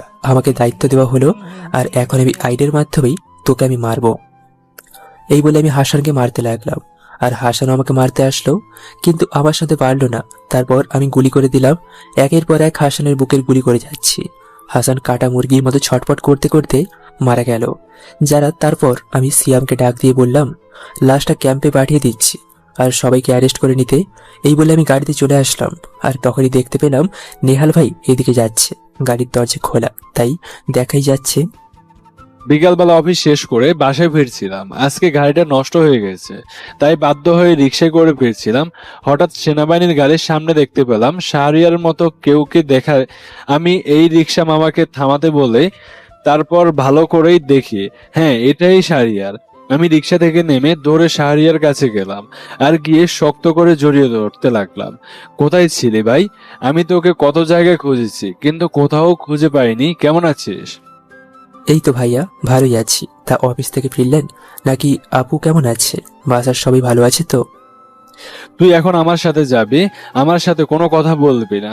তোর যত কাজ থাকুক আগে আমার সাথে যাবে। তোকে দেখার জন্য সবাই উদ্বিগ্ন হয়ে আছে। আরে ভাইয়া, আমি ক্যাম্পাসে গিয়ে ড্রেস চেঞ্জ করতে হবে, তারপর আপনার সাথে যাই। আর আমি কিন্তু বাসায় যেতে পারবো না, আমার অনেক কাজ আছে। আমাকে আবার আজকেই ফিরতে হবে। আমি কোনো কথা শুনবো না, আগে আমার সাথে চল, তারপর বাকি কথা বলা যাবে। তখন দেখতে পেলাম সেনাবাহিনীর একজন সৈনিক হাসানকে ধরে গাড়িতে চলছে। আর আমি এই শাহরিয়ারকে বললাম, আজকে হাসানের জন্য তোকে অনেক কষ্ট করতে হয়েছে, তাই না? তবে যাই বলেন ভাইয়া, আমার সাথে যা হয়েছে সেটা আমার হয়তো পাওনা ছিল। ভাগ্য কি কখনো কেউকে বদলাতে পারে? সবাই আমাকে ছাড়া ভালো আছে, এটাই অনেক। আমি আবার ফিরে যাব আমার জায়গায়। কিন্তু নেহাল ভাই আমার কথা শুনবো না, আমাকে নিয়ে জোর করে বাসায় যেতে লাগলো। আমিও বাধ্য হয়ে নেহাল ভাইয়ের সাথে যেতে লাগলাম। আমাদের বাসায় নিয়ে আসলো, আর রাস্তায় ফোন করে দিল আপুকে বাসায় আসার জন্য। আর কিছুক্ষণ পর দেখলাম আছে, এসে দরজা খুলে দিল। আমি নেহাল ভাইয়ের পেছনে দাঁড়িয়ে আছি। আমি নেহাল ভাইকে দেখে বলল, আরে ভাইয়া, আপনি আসেন, ভিতরে আসেন। আপনার জন্য তো আমার মেয়ে পাগল। আপনি তো কথা দিয়ে কথাই রাখেন না। ওই যে বলেছিলেন আসবেন, আজকে আসলেন। আচ্ছা আখি, তোমাকে যদি আমি এমন একটা গিফট দেই যে গিফটটা দেখে তুমি নিজেকে ধরে রাখতে পারবে না, আজকে সেই গিফট দেওয়ার জন্যই বাসায় আসলাম, না হলে কখনোই আসতাম না। আমি এই শাহরিয়ারকে পিছন থেকে নিয়ে এসে সামনে দাঁড়া করালাম। এদিকে আমি মাথা নিচু করে আছি, গায়ে সেনাবাহিনীর পোশাক। আঁখি আমার দিকে এক দৃষ্টিতে তাকিয়ে আছে। আঁখি আগের চেয়ে অনেক রোগা হয়ে গেছে। কিছুক্ষণ তাকিয়ে দেখে আমাকে শক্ত করে জড়িয়ে ধরলো আর কান্না করে দিল। আমি নিজেকে ছাড়িয়ে নিলাম আর একটু দূরে দেখতে পেলাম একটা বাচ্চা ফ্লোরে বসে খেলা করছে। তখন নেহাল ভাই আমাকে বলল, এটা আর কেউ নয়, এটা হচ্ছে তোমার নতুন মা, তোমার সন্তান, যা কোলে নে। আমি এই কথা শুনে দৌড়ে গিয়ে কোলে নিলাম আর গালে চুমু দিতে লাগলাম, নিজের বুকে জড়িয়ে আদর করতে লাগলাম। আমার মনে হচ্ছে আমি আজকে পৃথিবীর সবচেয়ে সুখী মানুষ, আমার মেয়ে। আর তখন নেহাল ভাই বলতে লাগলো, চিন্তা করিস না, তোর মেয়ের এখনো নাম রাখা হয়নি। আগে সম্পূর্ণ বিশ্বাস ছিল তুই একদিন ফিরবি আর তুই নাম রাখবি, আর আজকে সেটা হলো। দেখছো আখি, আল্লাহ তাআলা তোমার ইচ্ছে পূরণ করেছে। জানিস না রে, আখি তোর জন্য প্রতি রাতে নামাজ আদায় করে কান্না করত আর ক্ষমা চাইতো। আমি সবকিছুই জানি, আখি আমাকে সবকিছুই বলেছে। তখনই দেখলাম মা ঘুম থেকে বের হয়ে আসলো। মায়ের চোখের নিচে কালো দাগ পড়ে গেছে, চশমা পরে। এখন মা এসে আমাকে বলতে লাগলো, আমাকে ক্ষমা করে দে বাবা, আমি তোকে কখনো বুঝতে পারিনি। তোর সাথে কত অন্যায় করেছি, তোকে কত কষ্ট দিয়েছি, তুই সবগুলো মুখ বুজে সহ্য করেছিস। মা এসব কি বলছো তুমি? তোমাদের কারোর উপর আবার কোনো অভিযোগ নেই। তোমরা সত্যি জানতে পেরেছো, তোমরা আমাকে ক্ষমা করতে পেরেছো, এটাই অনেক। তখনই তিশা আপু আসলো। তিশা হয়েছে আমার পায়ে ধরতে লাগলো। আমি সরে গেলাম আর তিশা আপুকে ধরে তুললাম। আর তখন তিশা আপু বলতে লাগলো, আমাকে ক্ষমা করে দে ভাই, আমি তোকে বুঝতে পারিনি যে তোকে অনেক কষ্ট দিয়েছি। সব সময় তোকে অপমান করতাম, কিন্তু তুই কখনো কথা বলতি না, কোনো প্রতিবাদ করতি না। আমরা ভুল ছিলাম রে। আরে পুরনো স্মৃতি মনে করে কি লাভ বলতো? আমি তোদেরকে কখনোই ভুল বুঝি নাই। তোদের জায়গায় আমি থাকলে হয়তো সেটাই করতাম। আমার আর কোনো অভিযোগ নেই, আমার মেয়ে আছে, তাকে নিয়ে আমি থাকতে চাই। নেহাল ভাই, তুমি ভেতরে এসে বসো। আর আমার মেয়ের নাম হচ্ছে হিয়া রহমান। আমি হিয়াকে কোলে করে নিয়ে রুমে চলে আসলাম। রুমে এসে দেখি আমার রুমটা সে আগের মতোই গোছানো। এখানে হয়তো আখির হিয়াকে নিয়ে থাকতো, তাই রুমটা বেশ গোছানো। আমি হিয়ার সাথে দুষ্টুমি করতে লাগলাম। তারপর হিয়াকে বিছানায় বসিয়ে আমি ফ্রেশ হতে চলে আসলাম। ফ্রেশ হয়ে কে নিয়ে বারান্দায় এসে বসে আছি। আর তখন আখি আমার কাছে এসে বলতে লাগলো, হিয়াকে খাবার খাওয়ানো লাগবে, তুমি আসো খাবার খেয়ে নাও। আর দেখো আলমারিতে তোমার কাপড় চোপড় রাখা আছে, ড্রেস চেঞ্জ করে নাও।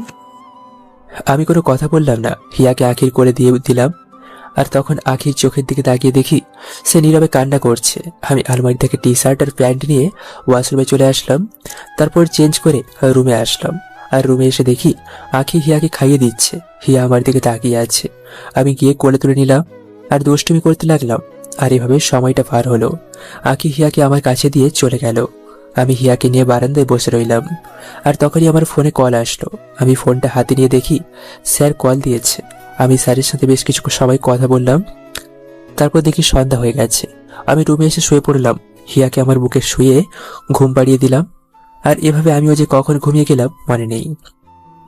হঠাৎ আমার ঘুম ভাঙলো কারোর ডাকে। আমি চোখ মেলে দেখতে পেলাম আখি দাঁড়িয়ে আছে। আর তখন আখি আমাকে বলতে লাগলো, কি ব্যাপার, ঘুমিয়ে পড়লে যে? রাতের খাবার খাবে না? উঠো, খাবার খেয়ে নাও, তোমার জন্য সবাই অপেক্ষা করছে। বাবাও আসছে তোমার সাথে কথা বলার জন্য, সে কখন থেকে অপেক্ষা করছে। আমি খাবো না, আমার খিদে নেই। আর যখন আমার প্রয়োজন হবে তখন আমি বাইরে থেকে খেয়ে আসবো বা অনলাইনে খাবার অর্ডার দেবো, আপনাকে বলতে হবে না। তুমি আমার সাথে এভাবে কথা বলছো কেন? আগে তো তুমি করে কথা বলতে, এখন তুমি থেকে আপনি হয়ে গেলাম। সত্যি কি আমাকে ভালোবাসো না? না, আমি আপনাকে ভালোবাসি না, আমি শুধুমাত্র আপনাকে ঘৃণা করি, শুনেছেন? আপনি এখন আমার চোখের সামনে থেকে যান। বেশি কথা বলা আমি পছন্দ করি না, তাছাড়া মেয়ে ঘুমিয়ে আছে। তখন আখি নীরবে কান্না করতে লাগলো। আমি আখির দিকে তাকিয়ে আছি। আমার ভেতরেও কষ্ট হচ্ছে, কিন্তু আখিকে এত তাড়াতাড়ি মেনে নিলে হবে না।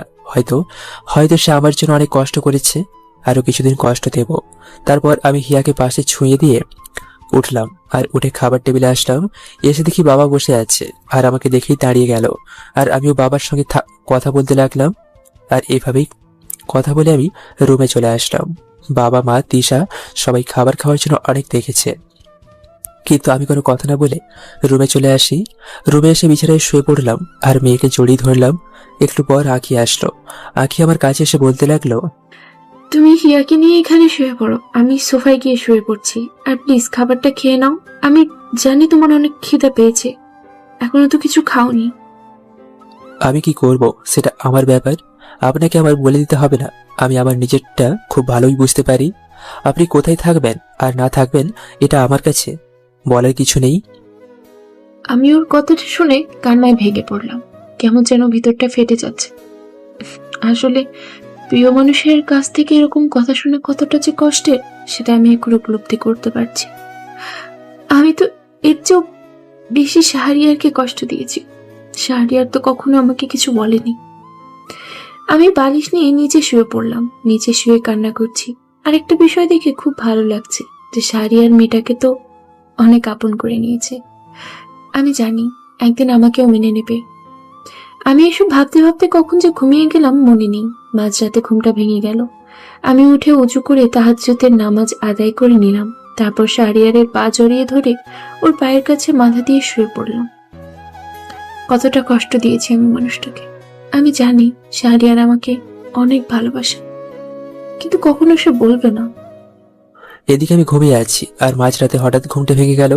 ঘুম ভাঙতে দেখি কেউ কান্না করছে। ফোঁটা ফোঁটা জল আমার পায়ে এসে পড়ছে। আমার পাগুলো জড়িয়ে ধরে আছে। আমি বুঝতে পারলাম এটা আর কেউ নয়, এটা হচ্ছে আঁখি। আমি কিছু বললাম না। হিয়াকে নিয়ে আবার জড়িয়ে ধরে ঘুমিয়ে গেলাম। হিয়া আমার এখনো বুকের মাঝে আছে। সকালবেলা যখন ঘুম ভাঙলো তখন দেখি হিয়া আমার চুল ধরে টানাটানি করছে। একবার নাকে খোঁচা দিচ্ছে আর একবার মুখের ভেতর আগুন দিয়ে। আমি হিয়ার কাণ্ড দেখে হেসে দিলাম আর জড়িয়ে ধরলাম। জড়িয়ে ধরে হিয়ার কপালে একটা আলতো করে চুমু দিলাম। তখনই দেখি আঁখি চা নিয়ে রুমে প্রবেশ করছে আর তখন আমাকে বলতে লাগলো, তুমি হিয়াকে আমার কাছে দিয়ে ফ্রেশ হয়ে চা খেয়ে নাও, আমি হিয়াকে খাইয়ে দিচ্ছি। আর নেহার ভাইয়া তোমার জন্য বসে আছে। আমি ফ্রেশ হতে চলে আসলাম। ফ্রেশ হয়ে বের হলাম আর নেহাল ভাইকে দেখতে পেলাম সোফায় বসে আছে। আমি নেহাল ভাইয়ের পাশে বসলাম আর তখন নেহাল ভাই আমাকে বলতে লাগলো, শারিয়া, তোমার সাথে আমার কিছু কথা আছে, চলো ছাদে যাই। ছাদে গিয়ে দুজন মিলে গল্প করি। আজকে আর আমি অফিসে যাচ্ছি না। তারপর দুজন মিলে ছাদে চলে আসলাম আর শাহরিয়ারকে বলতে লাগলাম, শাহরিয়ার, আমি জানি তুমি এখনো আঁখিকে ভালোবাসো। তোমার সাথে যেটা হয়েছিল সেটা ভাগ্যের নির্মম পরিহাস ভেবেই বাদ দাও। তুমি চলে যাওয়ার পর আমি বেশ কয়েক মাস পর আমি জানতে পারি সত্যটা। তখন থেকেই আঁখির পরিবর্তন লক্ষ্য করে। আঁখি তোমার জন্য সব সময় কান্না করত। কেমন যেন মুখের হাসিটা ছিল না। আমার কথা বিশ্বাস না হলে তুমি তোমার বোনকে জিজ্ঞেস করতে পারো। ও খুব কাছ থেকে আঁখিকে দেখেছে। যা হয়েছে সবকিছু ভুলে আবার আপন করে নাও। জি ভাইয়া, দোয়া করবেন আমাদের জন্য। আর আমাকে এই শহরে ট্রান্সফার করা হয়েছে। আমি ট্রান্সফারটা কেন নিয়েছি জানেন? শুধুমাত্র আমার মেয়েটার জন্য। আচ্ছা, এসব কথা বাদ দাও। তা তুমি আমার আগেই বাবা হয়ে গেলে, চিন্তা করো না, আমিও খুব তাড়াতাড়ি বাবা হয়ে যাব। এই তো আর কয়েক মাস বাকি। তাই নাকি? তা এই সুসংবাদটা আগে আমাকে দেবেন না? জানি না ভাই, আমি হাসানকে নিজের হাতে শাস্তি দিতে পেরে অনেক ভালো লাগছে। শাহরিয়ার, তুমি বিশ্বাস করবে না, তিশাও তোমার জন্য কান্না করত আর সব সময় বলতো আমি আমার ভাইয়ের সাথে অনেক অন্যায় করে ফেলেছি, এর কাছে মাপ চাইতে হবে। আমি তিশাকে অনেক বকা দেই, এই জন্য আমাদের মাঝে অনেক ঝামেলা হয়। পরে অবশ্যই ঠিক হয়ে যায়। তারপর ছাদে আমি আর নেহাল ভাই অনেকক্ষণ আড্ডা দিলাম। একটু পর আঁখি আমাদের খাবার খেতে ডাকলো। নেহাল ভাই আমাকে জোর করে আমাকে খাবার টেবিলে নিয়ে গেল। তারপর বাধ্য হয়ে খেয়ে নিলাম চুপচাপ। টুকটাক নেহাল ভাইয়ের সাথে কথা বলছি আর খাবার খাচ্ছি। দাওয়া শেষ করে রুমে চলে আসলাম। আর এভাবেই পার হয়ে গেল বেশ কয়েকটি দিন। আমি এই কয়েকদিনে আঁখিকে সব সময় অপমান করতাম। আঁখি সবকিছু মুখ বুজে সহ্য করত। একদিন আমি অফিস থেকে ফিরলাম, বেশি রাত করে বাসায় ফিরলাম। আর বাসায় ফিরে দেখি হিয়া ঘুমিয়ে গিয়েছে। আর তখন আঁখি আমাকে বলতে লাগলো, তুমি ফ্রেশ হয়ে আসো, আমি তোমার জন্য খাবার দিচ্ছি। খাবার টেবিলে যেতে হবে না, আমি খাবার এখানেই আছি। প্লিজ এভাবে না খেয়ে থেকো না। আমি রাগে আঁখিকে ধাক্কা মারলাম দেয়ালে আখি তাল সামলাতে না পেরে দেওয়ালে ধাক্কা খেলো আর কপাল থেকে রক্ত বের হতে লাগলো। তবুও আখি কোনো কিছু বলল না। আমি ফ্রেশ হতে চলে গেলাম। তারপর বের হয়ে এসে দেখি আখি এভাবেই কাজ করছে, কপাল থেকে রক্ত বের হচ্ছে। আমি আলমারি থেকে ব্যান্ডেজ আর তুলা নিয়ে ওর কাছে গেলাম, গিয়ে ব্যান্ডেজ করে দিলাম। তারপর এভাবেই শুয়ে পড়লাম। আর তখন আখি আবার পা জড়িয়ে কান্না করতে করতে বলতে লাগলো, আমাকে ক্ষমা করে দাও। নিজেকে আর কত কষ্ট দিবে? তোমার যে কষ্ট যে আমি পাচ্ছি, আর কত না খেয়ে থাকবে। আমাকে মারো, কাটো, চাই করো, তবু নিজেকে কষ্ট দিও না। বড্ড ভালোবাসে যায়, আমি আর থাকতে পারছি না। দেখ, আমাকে শুধু শুধু বিরক্ত করবি না। তুই তোর মতো থাক, আমাকে আমার মতো থাকতে দে। আমি কি তোর সাথে কোনো কথা বলি? তুই নিজে থেকেই আমার সাথে কথা বলিস। আমি এভাবেই ভালো আছি, অনেক সুখে আছি। আর কিছুদিন পর আমি আমার মেয়েকে নিয়ে ক্যাম্পে চলে যাব, সেখানেই থাকবো। তোমার পায়ে পড়ি, তবু এই কাজটা করো না। আমি কখনো তোমাকে কোনো কিছু জোর করব না, তবু আমার চোখের সামনে থেকে যেও না। আমি তোমাকে ছাড়া বাঁচতে পারবো না। আমি লাথি দিয়ে আঁখি খেয়ে ফেলে দিলাম। তারপর হিয়াকে জড়িয়ে শুয়ে পড়লাম। আর হিয়াকে নিয়ে কখন যে ঘুমিয়ে গেলাম মনে নেই। হঠাৎ করে কারো চিৎকারে ঘুমটা ভেঙে গেল। আমি দেখতে পেলাম আঁখি ছুরি দিয়ে তার হাতটা কেটে ফেলেছে। আমি তাড়াতাড়ি করে উঠে ওর হাত ধরলাম আর আলমারি থেকে ব্যান্ডেজ ওষুধ বের করে লাগিয়ে দিলাম। তারপর আঁখির গালে একটা থাপ্পড় দিলাম। আর তখন আঁখি আমাকে বলতে লাগলো, মারো আমাকে, আরো মারো, তবুও আমি কোনো কিছু বলবো না। কিন্তু আমার অধিকারটা কেন দিচ্ছ না?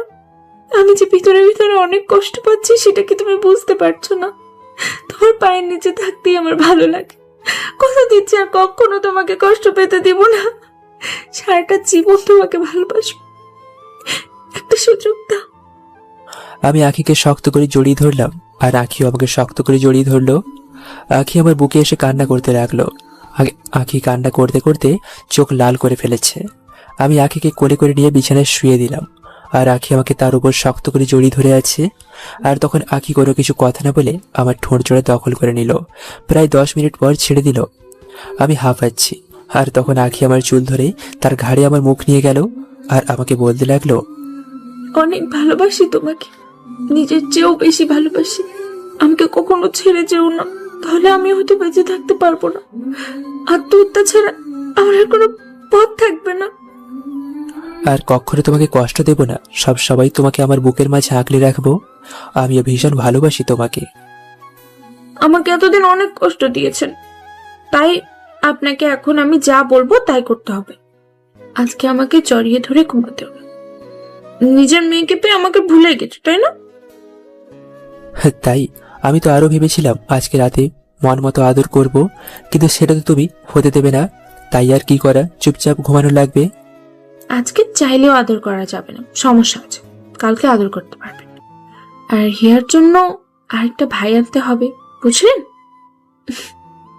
এই বলে আমি ওর বুকে মুখ লুকালাম। বাহ, আমার বউটা দেখি অনেক লজ্জা পায়। তা ম্যাম, আস্তে কথা বলেন, হিয়া উঠে যাবে। তখন আর বুকে থাকতে পারবেন না, পাশে ঘুমানো লাগবে। প্রতিদিন তো হিয়া থাকে, আজকে না হয় আমি থাকলাম এখানে। এখানে থাকতে যে এত শান্তি লাগে বুঝতে পারি না। এখন কোনো কথা হবে না, ঘুমা। আমি আঁখির ঠোঁট জোড়ে দখল করে নিলাম আর আঁখিও আমাকে রেসপন্স দিতে লাগলো। কিছুক্ষণ পর ছেড়ে দিলাম আর দুজনে জড়িয়ে ধরে ঘুমিয়ে গেলাম। আর সকালবেলা ঘুম ভাগলো মেয়ের দুষ্টুমির কারণে। আমি উঠে মেয়ের সাথে দুষ্টুমি করতে লাগলাম। আর তখনই আঁখি রুমে আসলো, হাতে চায়ের কাপ। আজকে আঁখিকে অন্যরকম লাগছে। আর আমি জিজ্ঞেস করলাম, কি ব্যাপার, আজকে তোমাকে অন্যরকম লাগছে? ব্যাপার কি, কোনো কিছু হয়েছে নাকি তোমার? এখন আর আদর করতে কোনো সমস্যা নেই, তাই একটু খুশি খুশি লাগছে। এখন ওঠো, রেডি হয়ে নাও, তোমার তো অফিস আছে। আমি আঁখিকে টান দিয়ে আমার বুকে নিয়ে আসলাম আর দুষ্টুমি করতে লাগলাম। আর তখন হিয়া কান্না করতে লাগলো, তাই বাধ্য হয়ে ছেড়ে দিলাম। আর তখন আঁখি বলতে লাগলো, এই, তোমার কি লজ্জা শরম নাই নাকি? মেয়ের সামনে এসব কি করছো শুনি? আমি রান্না করতে গেলাম, দাও মেয়েকে আমি মার কাছে রেখে আসি, ওখানে বসে খেলা করুক। আমি ফ্রেশ হতে চলে আসলাম আর ফ্রেশ হয়ে রেডি হয়ে নিলাম। তারপর খাবার খেয়ে মেয়ের কপালে চুমু দিয়ে অফিসে চলে আসলাম। আর সারাদিন এভাবেই পার হলো। রাত 10:20। এখন বাসায় ফিরছি। মেয়ের জন্য অনেক কিছু নিয়েছি। আর বাসায় ফিরে দেখি মেয়ে ঘুমিয়ে গিয়েছে। আমি ডাক দিলাম আর তখন আঁখি বলল, আরে আরে, কি করছো? ইয়া তোমার জন্য অপেক্ষা করে মাত্র ঘুমিয়েছে। এখন রেখে দাও, মাঝরাতে উঠে ঠিকই কান্না শুরু করবে, তখন মেয়েকে দিয়ে দিও। এখন ফ্রেশ হয়ে আসো, আমি খাবার দিচ্ছি। আমি ফ্রেশ হয়ে আসলাম আর আখি আমাকে খাইয়ে দিতে লাগলো। তারপর দুজনে খাওয়া দাওয়া শেষ করে আমি সোফায় শুয়ে পড়লাম আর আখি আমার বুকে আসলো আর আমার কানে কানে বলতে লাগলো, কোনো শব্দ করবে না, বুঝতে পারছো? তোমার মেয়ে কিন্তু একটু শব্দ হলেই জেগে যায়। এই দিনটার জন্য আমি অনেক দিন ধরে অপেক্ষা করেছি। আমি আখির ঠোঁট জোড়ে দখল করে নিলাম আর এভাবেই দুজনে হারিয়ে গেলাম এক নতুন রাজ্যে। আর এভাবেই না হয় চলতে থাকুক আমাদের ভালোবাসার গল্পটা। এই গল্পটা এখানেই শেষ করতেছি। দেখা হচ্ছে নতুন গল্প নতুন ভাবে শুরু করব, আপনাদের মনের মতো করার চেষ্টা করব। সেই পর্যন্ত অপেক্ষা করুন, আগামীকাল থেকে নতুন গল্প আসতে চলেছে। সবাই ধৈর্য ধরে থাকেন, ভালো থাকবেন, সুস্থ থাকবেন আর আপনার পরিবারের উপর যত্নশীল হবেন আর আপনার জীবনটাকে একটু সময় দিতে শিখেন। দেখবেন আপনি এই পৃথিবীর মধ্যে সবচেয়ে সুখী ব্যক্তি হয়ে থাকবেন।